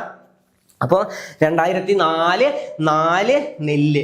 2004 നെല്ല് വർഷം. 8 പറഞ്ഞ അങ്ങനെ കടന്ന് ഉരുളാണ്. ഇതിൻ്റെ ഉള്ളിൽ കടന്ന് ഇങ്ങനെ ഉരുള. ഓക്കെ, അപ്പൊ 2008 ഉരുളക്കിഴങ്ങ് വർഷം. 2008 ഉരുളക്കിഴങ്ങ് വർഷം. 2009 പ്രകൃതിദത്ത നാരു വർഷം. 2009 എന്താണ്? പ്രകൃതിദത്ത നാരു വർഷം. 2009 പ്രകൃതിദത്ത നാരു വർഷം. 4 നെല്ല് വർഷം. പിന്നെ ഏതാ പഠിച്ചത്? 2008 ഉരുളക്കിഴങ്ങ് വർഷം. 2009 പ്രകൃതിദത്ത നാരു വർഷം. 2010 അല്ലേ ജൈവ വൈവിധ്യ വർഷം അല്ലേ? അതെ, 2010 ആണ് ജൈവ വൈവിധ്യ വർഷം. അപ്പൊ ഏതൊക്കെ പഠിച്ചു? ഇനി ഒന്ന് ആലോചിച്ച് നോക്ക്. 2004 നെല്ല്, 2008 ഉരുളക്കിഴങ്ങ് വർഷമാണ് 2008. 2009 പ്രകൃതിദത്ത നാല് വർഷം, 2010 ജൈവ വൈവിധ്യ വർഷം. ഇത്ര ഇപ്പൊ തന്നെ ക്ലിയർ ആയില്ലേ? ഓക്കെ, അപ്പൊ 4 പഠിച്ചു. 2004 നെല്ല്, 8 ഉരുളക്കിഴങ്ങ്, 2009 പ്രകൃതിദത്ത 4 വർഷം, 2010 ജൈവ വൈവിധ്യ വർഷം. ക്ലിയർ അല്ലേ? 4 നെല്ല്, 8 ഉരുളക്കിഴങ്ങ്, 9 പ്രകൃതിദത്ത 4 വർഷം, 2010 ജൈവ വൈവിധ്യ വർഷം. 2011 ഏതാണ്? വനവർഷം. 2011 വനവർഷം. 2011 വനവർഷം. 2011 ഒരു വട്ടം കൂടെ വനവർഷം. 2011 ആണ് വനവർഷം. 2011 വനവർഷം. 2011 വനവർഷം. ക്ലിയർ അല്ലേ? അപ്പൊ 2004 നെല്ല് വർഷം, 2008 ഉരുളക്കിഴങ്ങ് വർഷം, 9 പ്രകൃതിദത്ത 4 വർഷം, 2010 ജൈവ വൈവിധ്യ വർഷം, 2011 വനവർഷം. 5 സിമ്പിളായി നമ്മൾ പഠിച്ചില്ലേ? ക്ലിയർ അല്ലേ? ഓക്കെ, നിങ്ങൾ പഠിച്ചു കഴിഞ്ഞു. ഇനി ഒരു വട്ടം കൂടെ ഞാൻ പറയുമ്പോൾ എന്റെ കൂടെ എന്ന് പറയോ? 2004 എന്താണ്? നെല്ല്, 4 നെല്ല് വർഷമാണ്. കിട്ടിയില്ലേ? പിന്നെ 2008 എന്താണ്? ഇപ്പൊ തന്നെ മനസ്സിൽ വന്നില്ലേ? ഉരുളക്കിഴങ്ങ് വർഷമാണ്. നിങ്ങൾക്ക് ഓപ്ഷൻ കണ്ടെങ്കിൽ പെർഫെക്റ്റ് ആയി കിട്ടും. 2009 പ്രകൃതിദത്ത 4 വർഷം, 2010 ജൈവ വൈവിധ്യ വർഷം, 11 വനവർഷം. ഇത്രയും കാര്യങ്ങൾ ക്ലിയർ അല്ലേ? 2011 വനവർഷമാണ്. ഇനി 2014 കുടുംബ കൃഷി വർഷം. 2014 കുടുംബ കൃഷി വർഷം, 2015 മണ്ണ് വർഷം, 16 പയർ വർഷം. ഓക്കെ, ഈ 2 ഇമ്പോർട്ടന്റ് ആണ്, എപ്പോഴും ഇമ്പോർട്ടന്റ് ആണ്. ഓക്കെ, 2014 2015 2016 എപ്പോഴും ഇമ്പോർട്ടൻസ് കൊടുത്ത് പഠിച്ചോ. ബാക്കിയൊക്കെ നമ്മളിപ്പോ പഠിച്ചിട്ടുണ്ട്, എല്ലാം നമ്മൾ പഠിക്കും. പക്ഷെ ഇത് എപ്പോഴും മറക്കാതിരിക്കണം. ഓക്കെ, 2015 എന്ത്? മണ്ണ് വർഷം അല്ലേ? മണ്ണ് വർഷം. 2015 മണ്ണ് വർഷവും ഡിസംബർ 5 ആണ് മണ്ണ് ദിനം. ഡിസംബർ 5 ആണ്. മണ്ണിനെ കുറിച്ചുള്ള പഠനമാണ് പെഡോളജി അല്ലെ? പെഡോളജിയാണ് മണ്ണിനെ കുറിച്ചുള്ള പഠനം. പിന്നെ മണ്ണ് രൂപം കൊള്ളുന്ന പ്രക്രിയ ചോദിച്ചാൽ പെഡോജെനിസിസ് ആണ്. മണ്ണിനെ കുറിച്ച് നമുക്ക് വേറെ പഠിക്കാം കേട്ടോ. വേറെ ക്ലാസ്സിൽ നമുക്ക് മണ്ണിനെ കുറിച്ചിട്ട് ഉൾപ്പെടുത്താം. ഇമ്പോർട്ടന്റ് ആണ്, പഠിച്ചിട്ട് തന്നെ പോകണം. അതിൽ തന്നെ ഇമ്പോർട്ടന്റ് ആയിട്ടുള്ള മണ്ണുകളൊക്കെ ഞാൻ ഉൾപ്പെടുത്തിയിട്ട് അടുത്ത ക്ലാസ്സിൽ നമുക്ക് കൊണ്ടുവരാം. എത്രയും പെട്ടെന്ന് തന്നെ നമുക്ക് അതിന്റെ ക്ലാസ് ചെയ്യാം. അപ്പൊ ഇപ്പൊ എന്തൊക്കെ പഠിച്ചു? 2004 നെല്ല് വർഷം ഏതൊക്കെ പഠിച്ചു നമുക്ക് നോക്കാം. 2008 ഉരുളക്കിഴങ്ങ് വർഷം, 2009 പ്രകൃതിദത്ത 4 വർഷം, 2010 ജൈവ വൈവിധ്യ വർഷം, 2011 വനവർഷം, 2014 എന്തായിരുന്നു? 2014 കുടുംബ കൃഷി വർഷം അല്ലേ? കുടുംബ കൃഷി വർഷം അല്ലെ? അത് കിട്ടുമോ? 2014 ആണ് കുടുംബ കൃഷി വർഷം. 2014 കുടുംബ കൃഷി വർഷം. 2014 കുടുംബ കൃഷി വർഷം. 2014 കുടുംബ കൃഷി വർഷം. 2014 കുടുംബ കൃഷി വർഷം. 2015 നമുക്കൊക്കെ അറിയാതെ മണ്ണ് വർഷം, 16 പയർ വർഷം. 16 സിമ്പിളായി കണക്ട് ചെയ്യാം. 16 ഓക്കെ, 16 6 കണക്ട് ചെയ്യുക. ഗാർഹിക പീഡനം അല്ലെ? ഗാർഹിക പീഡന നിരോധന നിയമം 2006 വെച്ച് കണക്ട് ചെയ്യുക. വെച്ച് കണക്ട് ചെയ്യാനുള്ള കുറെ ഉണ്ട്, ഞാൻ എപ്പോഴും പറയാറുള്ളതാ. അപ്പൊ 2016 പയർ വെച്ച് കണക്ട് ചെയ്യുക. 2016 പയർ, 2016 പയർ വർഷം. ഓക്കെ, വെച്ച് കണക്ട് ചെയ്യുക. 2016 പയർ വർഷം, 2015 മണ്ണ് വർഷം, 2014 കുടുംബ കൃഷി വർഷം, 2011 വനവർഷം, 2010 ജൈവ വൈവിധ്യ വർഷം, 2009 പ്രകൃതിദത്ത 4 വർഷം, 2008 ഉരുളക്കിഴങ്ങ് വർഷം, 2004 ഏത് വർഷം? 2004 നെല്ല്. അത് വെച്ചിട്ട് കണക്ട് ചെയ്യാം. ഓക്കെ, ഇനി നമുക്ക് റിപ്പീറ്റ് ചെയ്ത് പോയാലും കിട്ടുമല്ലോ. 2016 എന്ത് വർഷമാണ്? 16 പയർ, 2016 പയർ വർഷം. 2015 എന്താണ്? 2015 മണ്ണ് വർഷം. 2014 കുടുംബ കൃഷി വർഷം. 2011 എന്താണ്? 2011 വനവർഷം അല്ലേ? 2011 ആണ് വനവർഷം. പിന്നെ 2009 ആണ് പ്രകൃതിദത്ത 4 വർഷം ഇല്ലേ? 2010 ഉണ്ട് അതിന്റെ ഇടയിൽ. ജൈവ വൈവിധ്യ വർഷം 2010 ആണ് ജൈവ വൈവിധ്യ വർഷം. 2010 2009 ആണ് പ്രകൃതിദത്ത 4 വർഷം. 2008 ഉരുളക്കിഴങ്ങ് വർഷം. 2004 നെല്ല് വർഷം. ഇത്രയും കാര്യങ്ങൾ ക്ലിയർ ആയില്ലേ? ഓക്കെ, ഈ സെറ്റ് ക്ലിയർ ആയോ? എന്നിട്ട് അടുത്ത സെറ്റിക്ക് പോകും. ഒരട്ടം കൂടെ പറയാം. 2004 നെല്ല് വർഷം, 2004 നെല്ല് വർഷം, 2004 നെല്ല് വർഷം, 2008 ഉരുളക്കിഴങ്ങ് വർഷം, 2009 പ്രകൃതിദത്ത 4 വർഷം, 2010 ജൈവ വൈവിധ്യ വർഷം, 2011 വനവർഷം 2014, കുടുംബ കൃഷി വർഷം 2015, മണ്ണ് വർഷം. എപ്പോഴാണ് മണ്ണ് ദിനം? ഡിസംബർ 5 അല്ലെ മണ്ണ് ദിനം. ഓക്കെ, പിന്നെ 2016 പയർ വർഷം. 2016 പയർ വർഷം. പയറൊക്കെ ഓർമ്മ ഉണ്ടോ? പയർ നമ്മൾ സങ്കര ഇനങ്ങളൊക്കെ ഡിസ്കസ് ചെയ്തിട്ടുണ്ടായിരുന്നു കഴിഞ്ഞ ക്ലാസ്സിൽ. ഓർമ്മ ഉണ്ടാവുമല്ലോ. പയർ മാല പോലെയാണ് അല്ലെ. ലോല, മാലിക, ഭാഗ്യലക്ഷ്മി, ജ്യോതിക. ഏതാണ്? പയറിന്റെ സങ്കര ഇനങ്ങളാണ്. തക്കാളി ഏതാണ്? അക്ഷയ, അനഘ, മുക്തി അല്ലെ.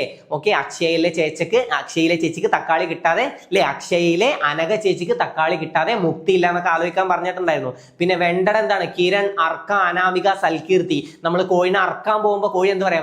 വേണ്ട എന്ന് പറയണം. അത് വെച്ച് കണക്ട് ചെയ്യുക. വെണ്ട, കിരൺ, അർക്ക, അനാമിക, സൽകീർത്തി എല്ലാം കിട്ടുന്നുണ്ടാവുമല്ലോ. എല്ലാം ഇമ്പോർട്ടന്റ് ആണ് കേട്ടോ. എല്ലാതും പഠിച്ചു വെക്കുക. ഓക്കെ, അപ്പം സങ്കര ഇനങ്ങളൊക്കെ ഓർത്തു വെക്കുക. വെണ്ടയുടെ സങ്കര ഇനങ്ങൾ ഉണ്ടായിരുന്നു. തക്കാളിയുടെ നമ്മൾ പഠിച്ചു. ഓക്കെ, പിന്നെ ഏതൊക്കെ നമ്മൾ പഠിച്ചത്? വെണ്ട, തക്കാളി, പയർ, വഴുതന അല്ലെ. വഴുതന എന്താണ്? സൂര്യ, ശ്വേത, ഹരിത,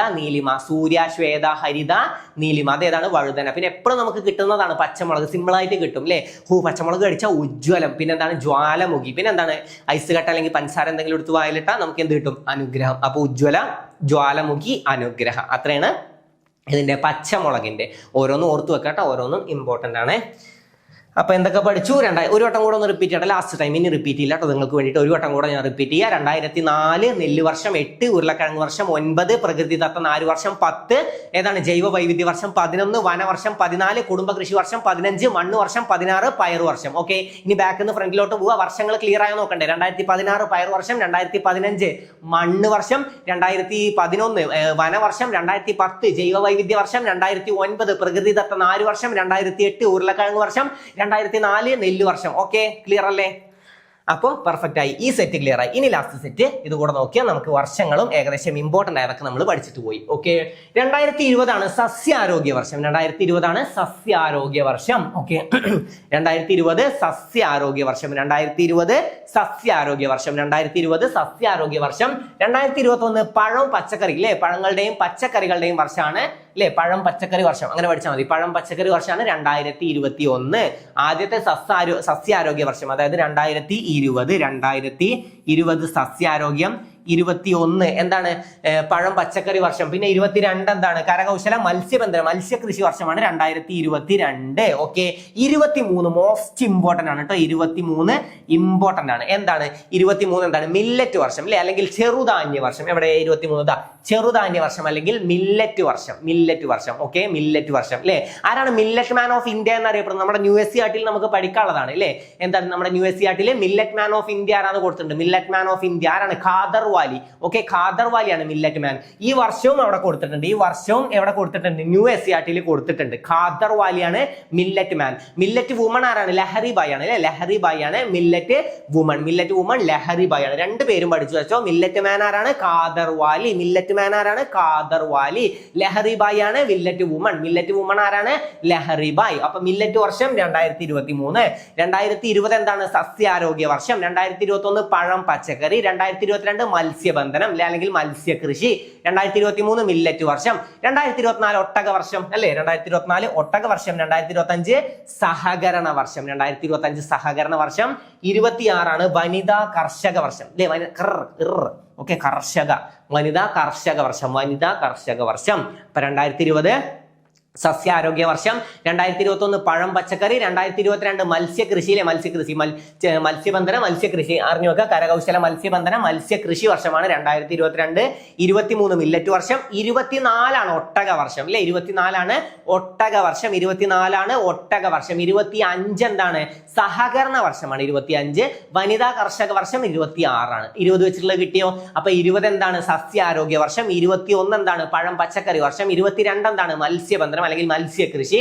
23 മോസ്റ്റ് ഇമ്പോർട്ടന്റ് മില്ലറ്റ് വർഷം. 23 എന്താണ്? ചെറുധാന്യ വർഷം, മില്ലറ്റ് വർഷം. 24 എന്താണ്? ഒട്ടക വർഷം. 25 എന്താണ്? സഹകരണ വർഷം. 26 എന്താണ്?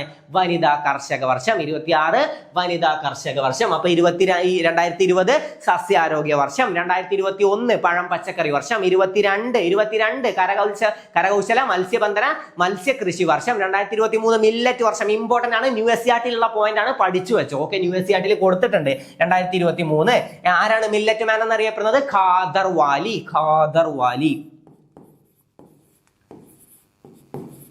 ഖാദർ വാലിയാണ്. മില്ലറ്റ് മാൻ എന്നറിയപ്പെടുന്നത് മില്ലറ്റ് വുമൺ, അതാണ് ലഹറിബായ് ആണ് മില്ലറ്റ് വുമൺ എന്നറിയപ്പെടുന്നത്. അപ്പൊ രണ്ടും പഠിക്കുമല്ലോ, ഖാദർ വാലി മില്ലറ്റ് മാനും ലഹറിബായ് മില്ലറ്റ് വുമണുമാണ്. അപ്പൊ രണ്ടും പഠിച്ചു വെക്കുക. മില്ലറ്റ് വർഷം 2023 ആണ്. 2021 എന്താണ്? പഴം പച്ചക്കറി വർഷം. 20 എന്താണ്? സസ്യാരോഗ്യ വർഷം. 22 മത്സ്യബന്ധനം അല്ലെ, മത്സ്യകൃഷി വർഷം. 2023 മില്ലറ്റ് വർഷം. 2024 ഒട്ടക വർഷം. ഒട്ടകത്തിന് 4 കാലുണ്ട്, 4 ഓക്കെ, 4 കാല് ഒട്ടകം, 4 വെച്ച് കണക്ട് ചെയ്യാട്ടോ. അപ്പൊ ഒട്ടക വർഷം 2024 ആണ്. അപ്പൊ 2025 ഒട്ടകം ഡൗട്ട് പോവാതിരിക്കാനാണ് പറയുന്നത്. 2024 എന്ത് വർഷമാണെന്ന് ചോദിച്ചാൽ താഴെ നോക്കുക. അപ്പൊ 4 കാലിലൊരു സാധനത്തിന് അവിടെ കാണും, ഒട്ടക വർഷമാണ്. ഓക്കെ, ഒട്ടക വർഷം 2024. 2025 സഹകരണ വർഷം. 2026 വനിതാ കർഷക വർഷം. അപ്പൊ 20 തൊട്ടിട്ട് 26 വരെ ക്ലിയർ ആയി. ആദ്യം നമുക്ക് തുടക്കം തൊട്ട് ഒന്നുകൂടെ നോക്കാം. അവിടെ നോക്കുന്നു വേണ്ട, നമുക്ക് ഇവിടെ നോക്കി തന്നെ പഠിക്കാം. 2004 എന്താണ്? നെല്ല് വർഷം. 2008 എന്താണ്? ഉരുളക്കിഴങ്ങ് വർഷം. അടുത്തത് 2009 പ്രകൃതിദത്ത നാര് വർഷം. 2010 ജൈവ വൈവിധ്യ വർഷം. 2011 വനവർഷം. 2011 കഴിഞ്ഞിട്ട് നമ്മൾ പഠിച്ചു 2011, പിന്നെ 2014 പഠിച്ചു. 2014 എന്താണ്? കുടുംബ കൃഷി വർഷം. 2015 മണ്ണ് വർഷം. 2016 പയർ വർഷം. ഓക്കെ, അപ്പൊ അത്രയും കാര്യങ്ങൾ ക്ലിയർ അല്ലേ? ഓക്കെ, പിന്നെ 2020 നമ്മൾ പഠിച്ചു. 2020 അപ്പൊ ഇവിടെ നോക്കണ്ട, നമുക്ക് അവിടെ നോക്കിയിട്ട് 20 പഠിക്കാം. 2020 സസ്യാരോഗ്യ വർഷം. 2021 എന്താണ്? 2020 സസ്യാരോഗ്യ വർഷം. 2021 പഴം പച്ചക്കറി വർഷം. 2022 എന്താണ്?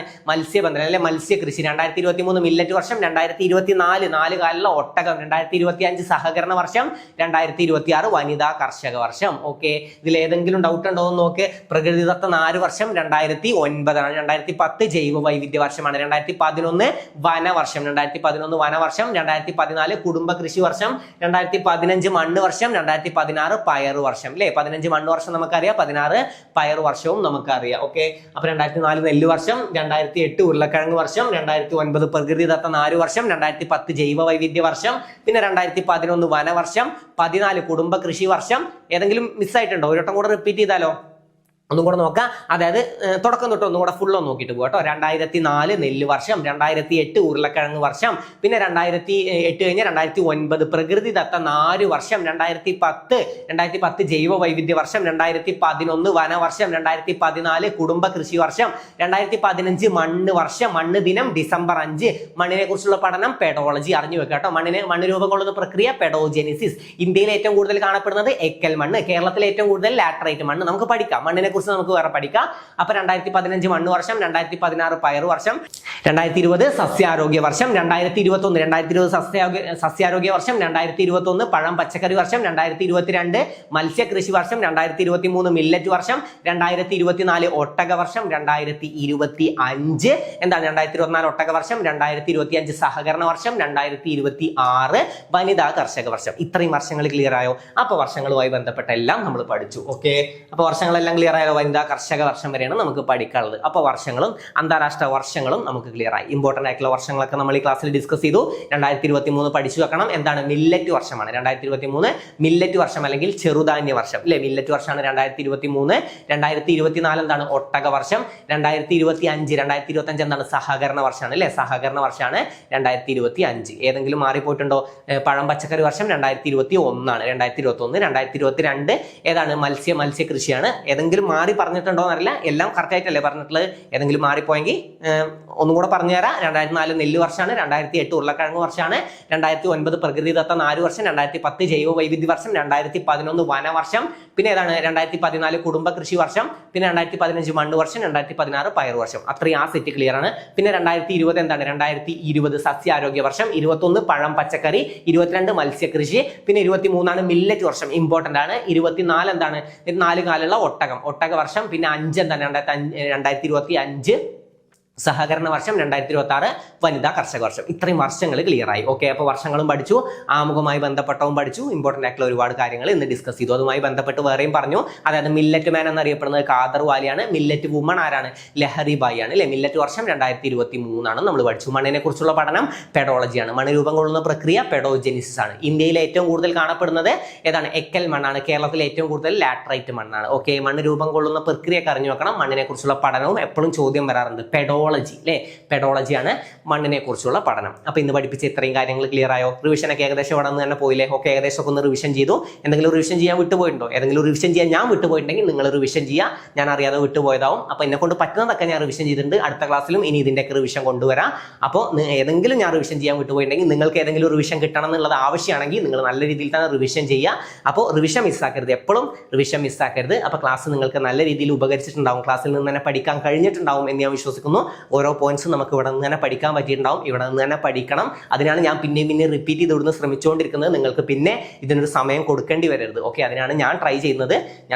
കാര്യം ഉണ്ടാവുന്നുണ്ടോ എന്ന് എനിക്കറിയില്ല. അതൊക്കെ നിങ്ങളുടെ അഭിപ്രായങ്ങളിൽ നിന്ന് മാത്രമാണ് എനിക്ക് അറിയാൻ പറ്റുക. ഓരോരുത്തരുടെയും അഭിപ്രായങ്ങൾ ഞാൻ കാണുന്നുണ്ട്. നല്ല നല്ല അഭിപ്രായങ്ങൾ എഴുതുന്ന ഓരോ ആളുകൾക്കും, ഉള്ള കാര്യങ്ങൾ തുറന്ന് പറയുന്ന ഓരോ ആളുകൾക്കും ഒരുപാട് നന്ദിയുണ്ട്. നിങ്ങളുടെ അഭിപ്രായങ്ങൾ കാണുമ്പോൾ മാത്രമാണ് എനിക്ക് ഓരോന്ന് അറിയാൻ പറ്റുക. ഓരോ ക്ലാസ് എത്രത്തോളം ആവശ്യമാണ്, എത്രത്തോളം നിങ്ങൾക്ക് ഉപകരിച്ചിട്ടുണ്ട് എല്ലാം അറിയാൻ പറ്റുക നിങ്ങളുടെ അഭിപ്രായങ്ങൾ അറിയുമ്പോഴാണ്. അപ്പോൾ നിങ്ങളുടെ അഭിപ്രായങ്ങൾ എന്താണെങ്കിലും എന്നെ അറിയിക്കാൻ മറക്കരുത്. നന്നായി തന്നെ പഠിക്കുക. പഠനം എവിടെ നിർത്തരുത്. എന്തൊക്കെ പ്രശ്നങ്ങൾ വന്നാലും പഠനം നിർത്തരുത്. പ്രശ്നങ്ങൾ അതിൻ്റെ വഴിക്ക് നടക്കട്ടെ. ഈ പ്രശ്നങ്ങളൊക്കെ അവിടെ ഉണ്ടാവും. എല്ലാവർക്കും പ്രശ്നങ്ങളൊക്കെ ഉണ്ട്. ഈ പ്രശ്നങ്ങൾക്ക് ഒക്കെ ഉള്ള ഒരു സൊല്യൂഷൻ ആയിട്ടാണ് ഈ പഠനത്തിനെ കണ്ടിട്ടുള്ളത്. ഓക്കെ, അപ്പോൾ ഈ പഠനത്തിന് ആ ഒരു എന്ത് കൊടുക്കുക? ആ ഒരു വാല്യൂ കൊടുക്കുക, വാല്യൂ കൊടുത്ത് പഠിക്കുക. ഓക്കെ, പ്രശ്നങ്ങൾ വരുമ്പോൾ അങ്ങനെ നിർത്തി വെക്കാനുള്ളതല്ല ഈ പഠിത്തം. ഈ പ്രശ്നങ്ങൾക്കൊക്കെ ഉള്ള ഒരു സൊല്യൂഷനാണ് ഈ പഠിത്തം. അപ്പോൾ പഠിച്ച് ജോലി എന്തായാലും നേടുക. പഠിച്ച് പോവല്ല PSC ഞാൻ പഠിച്ചിട്ടുണ്ട് എന്നുള്ളതല്ല, PSC ഞാൻ പഠിച്ചതിൽ ഞാൻ എന്തായാലും ജോലി നേടിയിട്ടുണ്ട്. ഓക്കെ, എനിക്ക് നേടാൻ പറ്റില്ല എന്ന് പറഞ്ഞ ആളുകൾക്കൊക്കെ തൽക്കാലം ഇതൊരു മറുപടിയാണ്. അധികമൊന്നും ഞാൻ നിങ്ങളോടൊന്നും പറയാൻ നിൽക്കില്ല. അതായത് ആരെന്ത് പറഞ്ഞാലും തിരിച്ചൊന്നും പറയാൻ നിൽക്കരുത്. നിങ്ങൾക്ക് കൊടുക്കാനുള്ള മറുപടി ഈ പ്രവൃത്തിയിലൂടെ മാത്രം കൊടുത്താൽ മതി. അവർ പലതും പറഞ്ഞോട്ടെ, നിന്നെ കൊണ്ട് നടക്കില്ല, നിനക്കൊക്കെ ഇത് പറ്റുമോ, എത്ര ആൾക്കാർ നോക്കണതാണ്, കുറേ ആൾക്കാർ നോക്കണതല്ലേ, കുറേ ആൾക്കാർ എക്സാം എഴുതുന്നില്ല, ഇതിൻ്റെ ഇടയിൽ നിനക്ക് എങ്ങനെ കിട്ടും, നീ നേരെ പഠിക്കുന്നുണ്ടോ, അങ്ങനെ പലതും പറഞ്ഞു തരും. ചിലപ്പോൾ നല്ലത് പറയാൻ ആരും ഉണ്ടാവില്ല. അതായത് എന്ത് ചെയ്യണമെന്ന് പറഞ്ഞു തരാൻ ആരും ഉണ്ടാവില്ല. ഓക്കെ, അപ്പം നല്ലത് ആരെങ്കിലും പറയുന്നുണ്ടെങ്കിൽ ആ നല്ലത് മാത്രം എടുക്കുക, മോശമായിട്ട് പറയുന്നതിനൊക്കെ വിട്ട് കളയുക. ഓക്കെ, നിങ്ങളെക്കുറിച്ച് നിങ്ങൾക്ക് മാത്രമേ അറിയുള്ളൂ. നിങ്ങൾ എത്രത്തോളം പഠിക്കുന്നുണ്ട്, നിങ്ങൾ എന്തിനു വേണ്ടി പഠിക്കുന്നുണ്ട്, എന്താണ് നിങ്ങളുടെ ലക്ഷ്യം, എന്താണ് ഇത് കഴിഞ്ഞു കഴിഞ്ഞാൽ നിങ്ങൾ എന്താണ് ഇത് കഴിഞ്ഞിട്ടുള്ള സ്വപ്നം കാണുന്നത് ഒക്കെ നിങ്ങൾക്കേ അറിയുള്ളൂ. നിങ്ങളുടെ സ്വപ്നത്തിനെ നിങ്ങൾക്ക് മാത്രമേ അറിയുള്ളൂ. നിങ്ങൾ കാണുന്ന സ്വപ്നം നിങ്ങൾക്കുള്ളതാണ്. ഓക്കെ, അത് ബാക്കിയുള്ളവർക്ക് വന്ന അഭിപ്രായം പറഞ്ഞ് ഉടക്കാനുള്ളതല്ല. അപ്പോൾ അവർ പറയുന്ന അഭിപ്രായത്തെ അങ്ങോട്ട് വിട്ട് കളയുക, നിങ്ങൾ പഠിക്കുക. ഓക്കെ, പഠനം എവിടെയും നിർത്തരുത്. എല്ലാ ദിവസവും 1 മിനിറ്റെങ്കിലും പഠിക്കുക. ഓക്കെ, ഒന്നും പറ്റാത്ത സാഹചര്യത്തിലാണെങ്കിൽ 1 മിനിറ്റ് ഞാൻ ഏതെങ്കിലും ഒരു PDF വായിച്ചു, അല്ലെങ്കിൽ എന്തെങ്കിലും ഒരു നോട്ട് ഞാൻ വായിച്ചു നോക്കിയിട്ടുണ്ട് എന്നൊരു കോൺഫിഡൻസ് ഉണ്ടാവണം. എല്ലാ ദിവസവും ഞാൻ പഠിച്ചിട്ടുണ്ട്, ഞാൻ എൻ്റെ കൺസിസ്റ്റൻസി ഇതുവരെ വിട്ട് കളഞ്ഞിട്ടില്ല. ഓക്കെ, എക്സാം വരെയും നിങ്ങൾ എന്തായാലും പഠിക്കണം. ഓരോ ചെറിയ ചെറിയ പോയിന്റ്സ് ആണെങ്കിൽ ഓരോ മിനിറ്റും വിലപ്പെട്ടതാണ്. ഓരോ മിനിറ്റിനെയും നിങ്ങൾ അങ്ങനെ യൂട്ടിലൈസ് ചെയ്യുക. ഓക്കെ, അപ്പോൾ പഠനം നിർത്തരുത്, നല്ല രീതിയിൽ തന്നെ പഠിച്ചു പോകും. ആദ്യത്തെ റാങ്കുകളിൽ തന്നെ വരിക. കുടുംബത്തിൻ്റെ പല പ്രശ്നങ്ങളും മാറാനൊക്കെ, നിങ്ങളുടെ പല പ്രശ്നങ്ങൾക്കും ഒരു സൊല്യൂഷനൊക്കെ ആവാൻ ഈ ഇതിന് സാധിക്കട്ടെ. ഒരുപാട് ബുദ്ധിമുട്ടുകളിലൂടെയാണ് പലരും പോകുന്നത്, എനിക്കറിയാം. ഓരോരുത്തർക്കും പല രീതിയിലുള്ള ബുദ്ധിമുട്ടുകളുണ്ട്. നിങ്ങളുടെ ബുദ്ധിമുട്ടുകൾ നിങ്ങൾക്കേ അറിയുള്ളൂ. ഈ ബുദ്ധിമുട്ടുകൾ എങ്ങനെ മാറ്റിയെടുക്കണം എന്നുള്ളത് നിങ്ങൾക്കേ അറിയുള്ളൂ. ഒക്കെ അത് മാറ്റിയെടുക്കാനുള്ള ഒരു വഴിയാണ് ഈ ജോലി എന്നുള്ളത്. അപ്പോൾ ഈ ജോലിക്ക് വേണ്ടിയിട്ട് അത്രയും അധികം പ്രയത്നിക്കണം. കാരണം നിങ്ങളുടെ പ്രശ്നങ്ങൾ നിങ്ങൾക്കേ അറിയുള്ളൂ. ബാക്കി ആർക്കും നിങ്ങളുടെ പ്രശ്നങ്ങൾ അറിയില്ല. അവർക്ക് നിങ്ങളെ ഡീമോട്ടിവേറ്റ് ചെയ്യാൻ മാത്രമേ ചിലപ്പോൾ പറ്റുന്നുണ്ടാവുള്ളൂ. അവർക്ക് നിങ്ങളുടെ പ്രശ്നങ്ങൾ എന്താണെന്നോ, നിങ്ങൾക്ക് എന്താണ് നേടേണ്ടതെന്നോ, നിങ്ങൾക്ക് എന്താണ് ലക്ഷ്യം എന്നോ ഒന്നും അവർക്കറിയില്ല. നിങ്ങൾക്ക് മാത്രമാണ്. അപ്പോൾ നിങ്ങൾ അറിയുന്നത് വെച്ചിട്ട് നിങ്ങൾ മുന്നോട്ട് പോവുക. ബാക്കിയുള്ളവരുടെ ഈ ഇങ്ങനത്തെ നെഗറ്റീവ് ഒന്നും മൈൻഡാക്കാൻ നിൽക്കേണ്ട. അത് മൈൻഡാക്കാനൊന്നും നമുക്കതിനെ നേരെ ഉണ്ടാവുള്ളൂ. നെഗറ്റീവ് പറയാനായിട്ട് ജനിച്ച ആളുകളുണ്ട്, പ്രത്യേകിച്ച് പോസിറ്റീവ് ഒന്നും അവിടെ കണ്ടിട്ടുണ്ടാവില്ല. ഇപ്പോൾ എന്ത് കാര്യത്തിലായാലും നിങ്ങൾ എന്തൊരു നല്ല കാര്യം ചെയ്താൽ അതിലും ഇങ്ങനെ നെഗറ്റീവ് ഇങ്ങനെ തോണ്ടി എന്തെങ്കിലുമൊക്കെ നെഗറ്റീവ് അവർ കണ്ടുപിടിക്കും. അത് അവരുടെ ഒരു ജനറ്റിക് അങ്ങനെയാണ്. അപ്പോൾ അതിനെ നമ്മൾ മൈൻഡ് ചെയ്യാൻ പോകണ്ട. നെഗറ്റീവ് പറയുന്നവർ പറയട്ടെ, അത് എല്ലാ ഫീൽഡിലും അങ്ങനെയാണ്. ഏത് ഫീൽഡ് നിങ്ങൾ എടുത്താലും എത്ര പോസിറ്റീവായിട്ട് നിങ്ങളൊരു കാര്യം ചെയ്താലും അതിൽ നെഗറ്റീവ് വരും. ഓക്കെ, നെഗറ്റീവ് നോക്കി നിന്നിട്ട്, അതായത് അവർ നെഗറ്റീവ് പറഞ്ഞതുകൊണ്ട് എനിക്ക് പഠിക്കാൻ തോന്നുന്നില്ല, എങ്ങനെയൊന്നും വിചാരിക്കരുത്. നിങ്ങൾ എന്തിനു പഠിക്കുന്നു എന്ന് നിങ്ങൾക്ക് മാത്രം അറിയുന്ന ഒരു കാര്യമാണ്. ഓക്കെ, അപ്പോൾ അത് എപ്പോഴും മനസ്സിലുണ്ടാവണം. എന്തിനാണ് ഞാൻ പഠിക്കുന്നത്, എന്താണ് എൻ്റെ ലക്ഷ്യം. ഓക്കെ, ഞാൻ നേടും എന്ന തീരുമാനം എടുത്തിട്ടുണ്ട്, ഇനി ഞാൻ എന്തൊക്കെ ചെയ്യണം. ബാക്കിയുള്ളവർ പറയുന്നത് പറയട്ടെ, അത് കേൾക്കുന്ന ആ സമയത്ത് തന്നെ അത് വിട്ട് കളയുക. ഓക്കെ, അല്ലാതെ അത് മനസ്സിൽ വെച്ചിരിക്കരുത്. നിങ്ങൾക്കുള്ള ലക്ഷ്യം മാത്രം എപ്പോഴും മനസ്സിലുണ്ടാവുക. എന്താണ് നേടിയെടുക്കാൻ പോണത് എന്നുള്ളത് മനസ്സിലുണ്ടാവുക. നേടിയെടുത്ത ശേഷം എന്തൊക്കെ സംഭവിക്കാൻ പോകുന്നുണ്ട് എന്നുള്ളത് എപ്പോഴും മനസ്സിലുണ്ടാവുക. നിങ്ങൾ തീർച്ചയായിട്ടും നേടും. തീർച്ചയായിട്ടും നല്ല വിശ്വാസത്തോട് കൂടെ തന്നെ എപ്പോഴും പഠിക്കുക, നല്ല പോസിറ്റീവ് എനർജിയോട് കൂടെ പഠിക്കുക. ഓക്കെ, ഉറക്കം ഒഴിച്ചിരുന്ന് പഠിക്കുക അങ്ങനെയൊന്നും ഞാൻ പറയുന്നില്ല. ഉറക്കം വേണം, നിങ്ങൾക്ക് റെസ്റ്റ് വേണം, നിങ്ങൾ നന്നായി പഠിക്കണം, മനസ്സിന് റെസ്റ്റും കൊടുക്കണം അല്ലേ. മൈൻഡ് നല്ല റെസ്റ്റ് കൊടുത്താലേ മൈൻഡ് നല്ല രീതിയിൽ വർക്ക് ചെയ്യുള്ളൂ. അപ്പോൾ റെസ്റ്റും കൊടുക്കുക, നന്നായി പഠിക്കുക, നന്നായി വെള്ളമൊക്കെ കുടിക്കുക, നന്നായി റിവിഷനൊക്കെ ചെയ്യുക. റിവിഷൻ പറ്റുന്ന അത്രയും ചെയ്യുക. നമ്മൾ ഇവിടുന്ന് പറ്റുന്ന അത്രയും ചെയ്യുന്നുണ്ട്. ഞാൻ ചെയ്യാത്തതാണെങ്കിൽ, ഞാൻ ചെയ്യാത്ത ഏതെങ്കിലും ഭാഗങ്ങളുണ്ടെങ്കിൽ നിങ്ങൾ റിവിഷൻ ചെയ്യാൻ മറക്കരുത്. ഓക്കെ, ഓരോ ഭാഗങ്ങളും നല്ല രീതിയിൽ തന്നെ റിവിഷൻ ചെയ്യുക. പിന്നെ നമ്മുടെ നമ്മുടെ LGS ഹോട്ട് ടോപ്പിക്സ് പർച്ചേസ് ചെയ്യാത്തവരാണെങ്കിൽ എത്രയും പെട്ടെന്ന് പർച്ചേസ് ചെയ്യുക. ഇപ്പോഴും വൈകിട്ടില്ല. ഇപ്പോൾ നിങ്ങൾ പർച്ചേസ് ചെയ്താലും 1 മാസത്തിൻ്റെ ഉള്ളിൽ നിങ്ങൾക്ക് അത് പെട്ടെന്ന് കണ്ടു തീർക്കാൻ പറ്റും. ആകെ കൂടെ ഉള്ളത് 25 ക്ലാസ്സുകളാണ്. നിങ്ങൾക്ക് നല്ല രീതിയിൽ യൂട്ടിലൈസ് ചെയ്യാൻ പറ്റും. ഓക്കെ, നല്ല രീതിയിൽ യൂസ്ഫുൾ ആവും അത്. അപ്പോൾ 25 ക്ലാസ് ഉള്ളത് എത്രയും പെട്ടെന്ന് തീർത്ത് കഴിഞ്ഞാൽ പിന്നെ ഫുള്ള് നിങ്ങളുടെ കയ്യിലുള്ളത് റിവിഷനാണ്. അത്രയും ടോപ്പിക്കുകൾ, അതായത് 90-ലധികം ടോപ്പിക്കുകളാണ്, അതും ഇമ്പോർട്ടൻ്റ് ആയിട്ടുള്ള ടോപ്പിക്കുകളാണ്. അത്രയും നിങ്ങൾക്ക് നല്ല രീതിയിൽ റിവിഷൻ ചെയ്ത് പെർഫെക്റ്റ് ആക്കാൻ പറ്റും. അപ്പോൾ അത് പർച്ചേസ് ചെയ്യാത്തവർ പർച്ചേസ് ചെയ്യുക. ഇനി വായിച്ച് പഠിക്കാൻ ഇഷ്ടപ്പെടുന്നവരാണെങ്കിൽ അവർക്ക് വേണ്ടിയിട്ട് നമ്മൾ ഏറ്റവും പ്രധാനപ്പെട്ട 1000 ചോദ്യങ്ങൾ നമ്മൾ സെലക്ട് ചെയ്തിട്ടുണ്ട് ഓരോ ഭാഗങ്ങളിൽ നിന്നും. ഇന്ത്യൻ കോൺസ്റ്റിറ്റ്യൂഷനിൽ നിന്നും 100 ചോദ്യങ്ങളാണെങ്കിൽ, പിന്നെ ഇന്ത്യൻ ഹിസ്റ്ററി, ഇന്ത്യൻ ജോഗ്രഫി, അങ്ങനെ ഓരോ ഭാഗത്തു നിന്നും 100 ചോദ്യങ്ങൾ വീതം, ഓരോ ടോപ്പിക്കിൽ നിന്നും 100 ചോദ്യങ്ങൾ വീതം, അങ്ങനെ 10 ടോപ്പിക്കുകളായിട്ട് നമ്മൾ സെലക്ട് ചെയ്തിട്ടുണ്ട്. അതിന്റെ ഡീറ്റെയിൽസ് അറിയാനും താഴെ നമ്പർ കൊടുത്തിട്ടുണ്ട്. പിന്നെ അതുപോലെ തന്നെ നമ്മുടെ വാട്സ്ആപ്പ് ബാച്ചിൽ നിങ്ങൾക്ക് ജോയിൻ ചെയ്യാൻ താല്പര്യം ഉണ്ടെങ്കിൽ വാട്സ്ആപ്പ് ബാച്ചിൽ ജോയിൻ ചെയ്താൽ എൻ്റെ മെന്റർഷിപ്പോട് കൂടെ ഞാൻ എന്തൊക്കെ ചെയ്യണമെന്ന് പറഞ്ഞുതരും. ഇപ്പോഴല്ല, ഇപ്പോൾ നിങ്ങൾക്ക് വേണ്ട ക്ലാസ്സുകൾ മാത്രം ഞാൻ തന്നു പോകും. അവസാന സമയത്തേക്ക് റിവിഷൻ കൊണ്ടുവരലും പിന്നെ നിങ്ങൾ ചെയ്യേണ്ട സ്റ്റെപ്സ് പറഞ്ഞുതരലും അങ്ങനെ കുറച്ച് സാധനങ്ങൾ ഞാൻ എന്തായാലും കൊണ്ടുവരും. ആ സമയത്തേക്കാണ് അതിൻ്റെ ഉണ്ടാവുക. ഇപ്പം നിങ്ങൾക്ക് വേണ്ട കുറച്ച് ടോപ്പിക്കുകൾ, അതായത് ഇപ്പം നമുക്ക് വേണ്ടത് ടോപ്പിക്സ് കവർ ചെയ്യാണ്. ഇതിന് ശേഷമാണ് നമ്മൾ സ്റ്റാർട്ട് ചെയ്യുക റിവിഷൻ. ഓക്കെ, ഇതിന് ശേഷം നമ്മൾ റിവിഷൻ സ്റ്റാർട്ട് ചെയ്യും. അത് കഴിഞ്ഞ് നിങ്ങൾക്ക് കുറച്ച് സ്റ്റഡി മെത്തേഡ് വരാണ്ട്. ഓക്കെ, ആ സാധനത്തിന് വേണ്ടി നിങ്ങൾ വെയിറ്റ് ചെയ്യുക. ആ സ്റ്റഡി മെത്തേഡ് നിങ്ങൾക്ക് വരുമ്പോഴാണ്, ആ സ്റ്റഡി മെത്തേഡിലൂടെയാണ് നിങ്ങൾക്ക് നല്ല മാർക്ക് സ്കോർ ചെയ്യാൻ പറ്റുക. അതായത് ഓരോരുത്തർക്കും മെസ്സേജ് അയച്ചാൽ ഞാൻ പറയാം, ഓരോ വിഭാഗങ്ങൾ ഉണ്ടാവും. ഓരോ വിഭാഗത്തിനും 3-4 വിഭാഗങ്ങളുണ്ട് പഠനത്തിൽ. ഓരോ രീതിയിൽ പഠിക്കുന്നവർക്ക് ആർക്കൊക്കെ എന്തൊക്കെ ഫോൾട്ടാണ് വരുന്നത്, അതിനനുസരിച്ച് ഇങ്ങനെ നിങ്ങളുടെ പഠനം മാറ്റണം എന്നത് ഞാൻ ആ സമയത്ത് പറഞ്ഞുതരും. അപ്പോൾ ആ സമയത്ത് പഠനം മാറ്റുക, ചെയ്യാൻ പറ്റുന്ന കാര്യങ്ങൾ, ആ സമയത്ത് ചെയ്യാൻ പറയുന്ന കാര്യങ്ങൾ നിങ്ങൾ അവിടെ തന്നെ ചെയ്തു പോവുക. ഓക്കെ, അപ്പോൾ ചെയ്ത് നല്ല രീതിയിൽ പഠിക്കുക. ബാച്ചിൽ ജോയിൻ ചെയ്യാത്തവർ എത്രയും പെട്ടെന്ന് ജോയിൻ ചെയ്യുക, വൈകിപ്പിക്കരുത്. ഇപ്പോൾ നിങ്ങൾ ജോയിൻ ചെയ്ത് കഴിഞ്ഞാൽ നിങ്ങൾക്ക് മുമ്പത്തെ ക്ലാസ്സും കിട്ടും. മുമ്പത്തെ ക്ലാസ് നിങ്ങൾക്ക് ഒരു ദിവസം 2 ക്ലാസ് വെച്ച് കണ്ടിട്ടാണെങ്കിലും നിങ്ങൾക്ക് കണ്ടു തീർക്കാൻ പറ്റും. നമ്മുടെ ബാച്ചിലുള്ളത് ഒരു ദിവസം ആകെ 1 ക്ലാസ് ആണ്. പക്ഷേ ഇപ്പോൾ നിങ്ങൾ ബാച്ചിൽ ജോയിൻ ചെയ്ത് നമ്മുടെ ഒപ്പം എത്തണം എന്നുണ്ടെങ്കിൽ നിങ്ങൾ എന്ത് ചെയ്യണം, ഒരു ദിവസം 2 ക്ലാസ് വെച്ച് കാണണം. ഓക്കെ, 2 ക്ലാസ് വെച്ച് കണ്ടാൽ നിങ്ങൾക്ക് എന്താവും, നിങ്ങൾക്ക് ഏകദേശം ടോപ്പിക്കുകളെല്ലാം കവർ ചെയ്ത് നമ്മുടെ ഒപ്പം എത്തും. പിന്നെ അവസാന സമയത്ത് നമ്മൾ റിവിഷൻ ക്ലാസ്സുകൾ സ്റ്റാർട്ട് ചെയ്യും. നമ്മൾ നല്ല രീതിയിൽ റിവിഷൻ ചെയ്ത് എല്ലാം പെർഫെക്റ്റ് ആക്കി വെക്കും. ഓക്കെ, അപ്പോൾ നമ്മൾ റിവിഷൻ സ്റ്റാർട്ട് ചെയ്യും. പിന്നെ അതിനുശേഷം നിങ്ങൾക്ക് ഒരു സ്റ്റഡി മെത്തേഡ് പറഞ്ഞുതരും. നിങ്ങൾ ചെയ്യേണ്ട ഓരോ സ്റ്റെപ്പുകൾ പറഞ്ഞുതരും. ആ സ്റ്റെപ്പുകൾ നിങ്ങൾ നോക്കണം. ഓക്കെ, ആ സ്റ്റെപ്പുകൾ അതുപോലെ തന്നെ നിങ്ങൾ ചെയ്യണം. അപ്പോൾ ചെയ്ത് പഠിക്കണം. ഇനിയും പർച്ചേസ് ചെയ്യാത്തവരാണെങ്കിൽ എത്രയും പെട്ടെന്ന് പർച്ചേസ് ചെയ്യുക. അപ്പോൾ പഠിച്ച കാര്യങ്ങൾ ഞാൻ പിന്നെയും പറയുന്നു, റിവിഷൻ ചെയ്യുക. ഓക്കെ, ചെറിയ കുറച്ച് കാര്യങ്ങൾ ഇപ്പോൾ പഠിച്ചു പോയിട്ടുണ്ടാവും. പക്ഷേ ഈ പഠിച്ച കാര്യങ്ങളൊക്കെ എപ്പോഴും റിവിഷൻ ചെയ്യണം. ഓക്കെ, അപ്പോൾ ഈ ആഴ്ച പഠിച്ച കാര്യങ്ങളൊക്കെ ഈ ആഴ്ച റിവിഷൻ ചെയ്യുക. പിന്നെ അടുത്ത ആഴ്ച പഠിച്ച കാര്യങ്ങൾ അടുത്ത ആഴ്ച റിവിഷൻ ചെയ്യുക. പിന്നെ അതിൻ്റെ അടുത്ത ആഴ്ച പഠിച്ച കാര്യങ്ങൾ ആ ആഴ്ച റിവിഷൻ ചെയ്യുക. ഒക്കെ കഴിഞ്ഞ് എല്ലാം കൂടെ ഒരുമിച്ചും ഒന്ന് റിവിഷൻ ചെയ്യുക. അങ്ങനെ റിവിഷനും നിങ്ങളൊരു പ്രോസസ്സ് കാണണം. പിന്നെ പണിയെടുക്കുന്നതിൻ്റെ ഒക്കെ ഇടയിലാണെങ്കിലും മനസ്സിലും റിവിഷൻ ചെയ്യുക. ഒരുപാട് കാര്യങ്ങൾ നമുക്ക് മൈൻഡിലൊക്കെ റിവിഷൻ ചെയ്യാൻ പറ്റിയതുണ്ട്. മൈൻഡിൽ ഇങ്ങനെ ഓരോ സംശയങ്ങൾ ചോദിക്കുക. ഓരോ സംശയങ്ങൾക്കനുസരിച്ച് നമുക്ക് റിവിഷൻ ചെയ്യാൻ പറ്റിയ കാര്യങ്ങളുണ്ട്. നമുക്ക് ഇങ്ങനെ ഒരു സംശയം വരും, നമ്മൾ ഭാഗം 3 എന്താണ്, ഭരണഘടനയിലെ ഭാഗം 3 മൗലികാവകാശമാണ്. അപ്പോൾ എന്താണ് പട്ടിക 3 പ്രതിജ്ഞകളെ കുറിച്ച് പ്രതിപാദിക്കണം അല്ലെ, പ്രതിജ്ഞയാണ് പട്ടിക 3.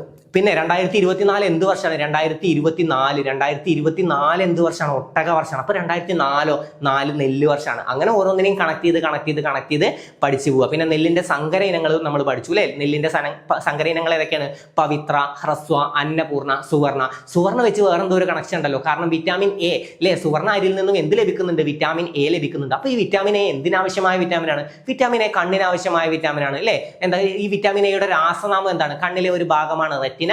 അപ്പൊ റെറ്റിനോൾ എന്നാണ് വിറ്റാമിൻ എയുടെ രാസനാമം. അപ്പൊ ഇതിന്റെ അപര്യാപ്തത മൂലം എന്തൊക്കെ രോഗങ്ങൾ ഉണ്ടാവുന്നുണ്ടല്ലോ. ഏതൊക്കെയാണ് ആ രോഗങ്ങൾ, സിറോഫ്താൽമിയ, നിശാന്തത, ഇതൊക്കെ വിറ്റാമിൻ എയുടെ അപര്യാപ്തത മൂലം ഉണ്ടാവുന്ന രോഗമാണ്. അപ്പൊ എന്തിൽ നിന്നൊക്കെയാണ് വിറ്റാമിൻ എ ലഭിക്കുക, ക്യാരറ്റ്, ഇലക്കറികൾ, പാല്, മുട്ട, ഗോൾഡൻ റൈസ്, ഇതിൽ നിന്നൊക്കെ എന്ത് ലഭിക്കുന്നുണ്ട്, വിറ്റാമിൻ എ ലഭിക്കുന്നുണ്ട്.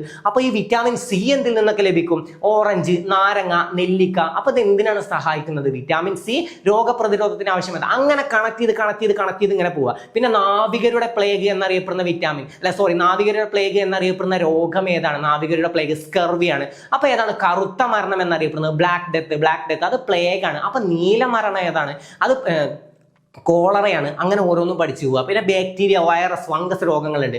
ഓരോന്നും നമുക്ക് പഠിക്കണം. അപ്പോൾ ഓരോന്നിനെയും കണക്ട് ചെയ്ത് ചാടി കളിച്ചിട്ട് എപ്പോഴും പഠിക്കുക. അതാകുമ്പോൾ നിങ്ങൾക്ക് പഠിക്കാനുള്ള ഒരു ഇൻട്രസ്റ്റ് ഉണ്ടാവും. ഒന്ന് കഴിഞ്ഞ് അടുത്തതിനെ നിങ്ങൾ കണക്ട് ചെയ്യും. ആ കണക്ട് ചെയ്യുന്നതിൽ ഏതെങ്കിലും ഒന്ന് സംശയം വന്നു കഴിഞ്ഞാൽ നിങ്ങൾ ആ സംശയം തീർക്കുക. ആ സംശയം തീർത്ത് ഒന്ന് പഠിച്ച് മുന്നോട്ട് പോയി കഴിഞ്ഞാൽ കൂടുതൽ കാര്യങ്ങൾ ഇമ്പ്രൂവ് ആവും. നിങ്ങൾക്ക് സംശയമുള്ള ഭാഗങ്ങൾ ഇമ്പ്രൂവ് ആയി പോകും, പഠിക്കാത്ത കാര്യങ്ങൾ പഠിച്ചു പോകും. അപ്പോൾ ഈ രീതിയിലൊക്കെ റിവിഷൻ ചെയ്യാൻ ശ്രമിക്കുക. പിന്നെ നമ്മുടെ ക്ലാസ്സുകൾ ഹെഡ്സെറ്റ് വെച്ചിട്ടായാലും കേൾക്കുക.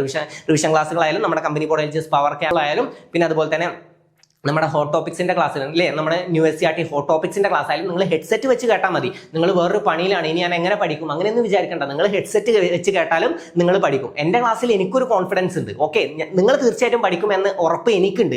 അത്രയും തവണ ഇവിടെ റിപ്പീറ്റ് ചെയ്ത് തരുന്നതും, അത്രയും തവണ പിന്നെയും കോഡുകൾ യൂസ് ചെയ്തും കണക്ഷൻസ് യൂസ് ചെയ്തും ഇവിടെ പഠിപ്പിച്ച് തരുന്നതും നിങ്ങൾ എന്ത് ജോലിക്കിടയിലാണെങ്കിലും ഒരു ബുദ്ധിമുട്ടും കൂടാതെ നിങ്ങൾ പഠിക്കാൻ വേണ്ടിയിട്ടാണ്. ഒരുപാട് കഷ്ടപ്പാടുകൾക്കിടയിൽ പഠിക്കുന്ന ആളുകളുണ്ട്. നമ്മുടെ തന്നെ ഈ ചാനൽ, നമ്മുടെ ബാച്ചിൽ ഓട്ടോറിക്ഷ ഡ്രൈവേഴ്സ് ഉണ്ട്. എനിക്ക് സത്യം പറഞ്ഞാൽ അവരോട് നല്ല രീതിയിൽ ബഹുമാനമുണ്ട്. ഇത്രയും വർക്കിന്റെ ഇടയിലും അവർ പഠിക്കുന്നുണ്ട്. ഓക്കെ, പലരും പല രീതിയിൽ പല പ്രശ്നങ്ങൾക്കിടയിലാണ് പഠിക്കുന്നത്. ഓരോ ആളുകളോട് നല്ല രീതിയിൽ ബഹുമാനമുണ്ട്. അവർ ഇത്രയും കഷ്ടപ്പാടുകൾക്കിടയിലും അവർ കഷ്ടപ്പെടുന്നുണ്ട്. അപ്പൊ ആ കഷ്ടപ്പാടിനെ ഞാൻ എങ്ങനെ കുറച്ച് കൊടുക്കാൻ പറ്റും എന്നുള്ളത് ഞാൻ നോക്കുന്നുണ്ട്. അതിനാണ് പറ്റുന്നത്രയും ഞാൻ നിങ്ങൾക്ക് റിപ്പീറ്റ് ചെയ്ത് തരുന്നത്. അപ്പൊ നന്നായിട്ട് തന്നെ ഇവിടുന്ന് തന്നെ നിങ്ങൾക്ക് പഠിച്ചു പോകാൻ പറ്റും. എപ്പോഴെങ്കിലും എന്തൊക്കെ പണിയിലാണെങ്കിലും ഹെഡ്സെറ്റ് വെച്ചിട്ടായാലും കേട്ട് പഠിക്കുക. പിന്നെ എന്തൊക്കെയാണെങ്കിലും നിങ്ങളുടെ അഭിപ്രായങ്ങൾ എന്നെ അറിയിക്കാൻ മറക്കരുത്.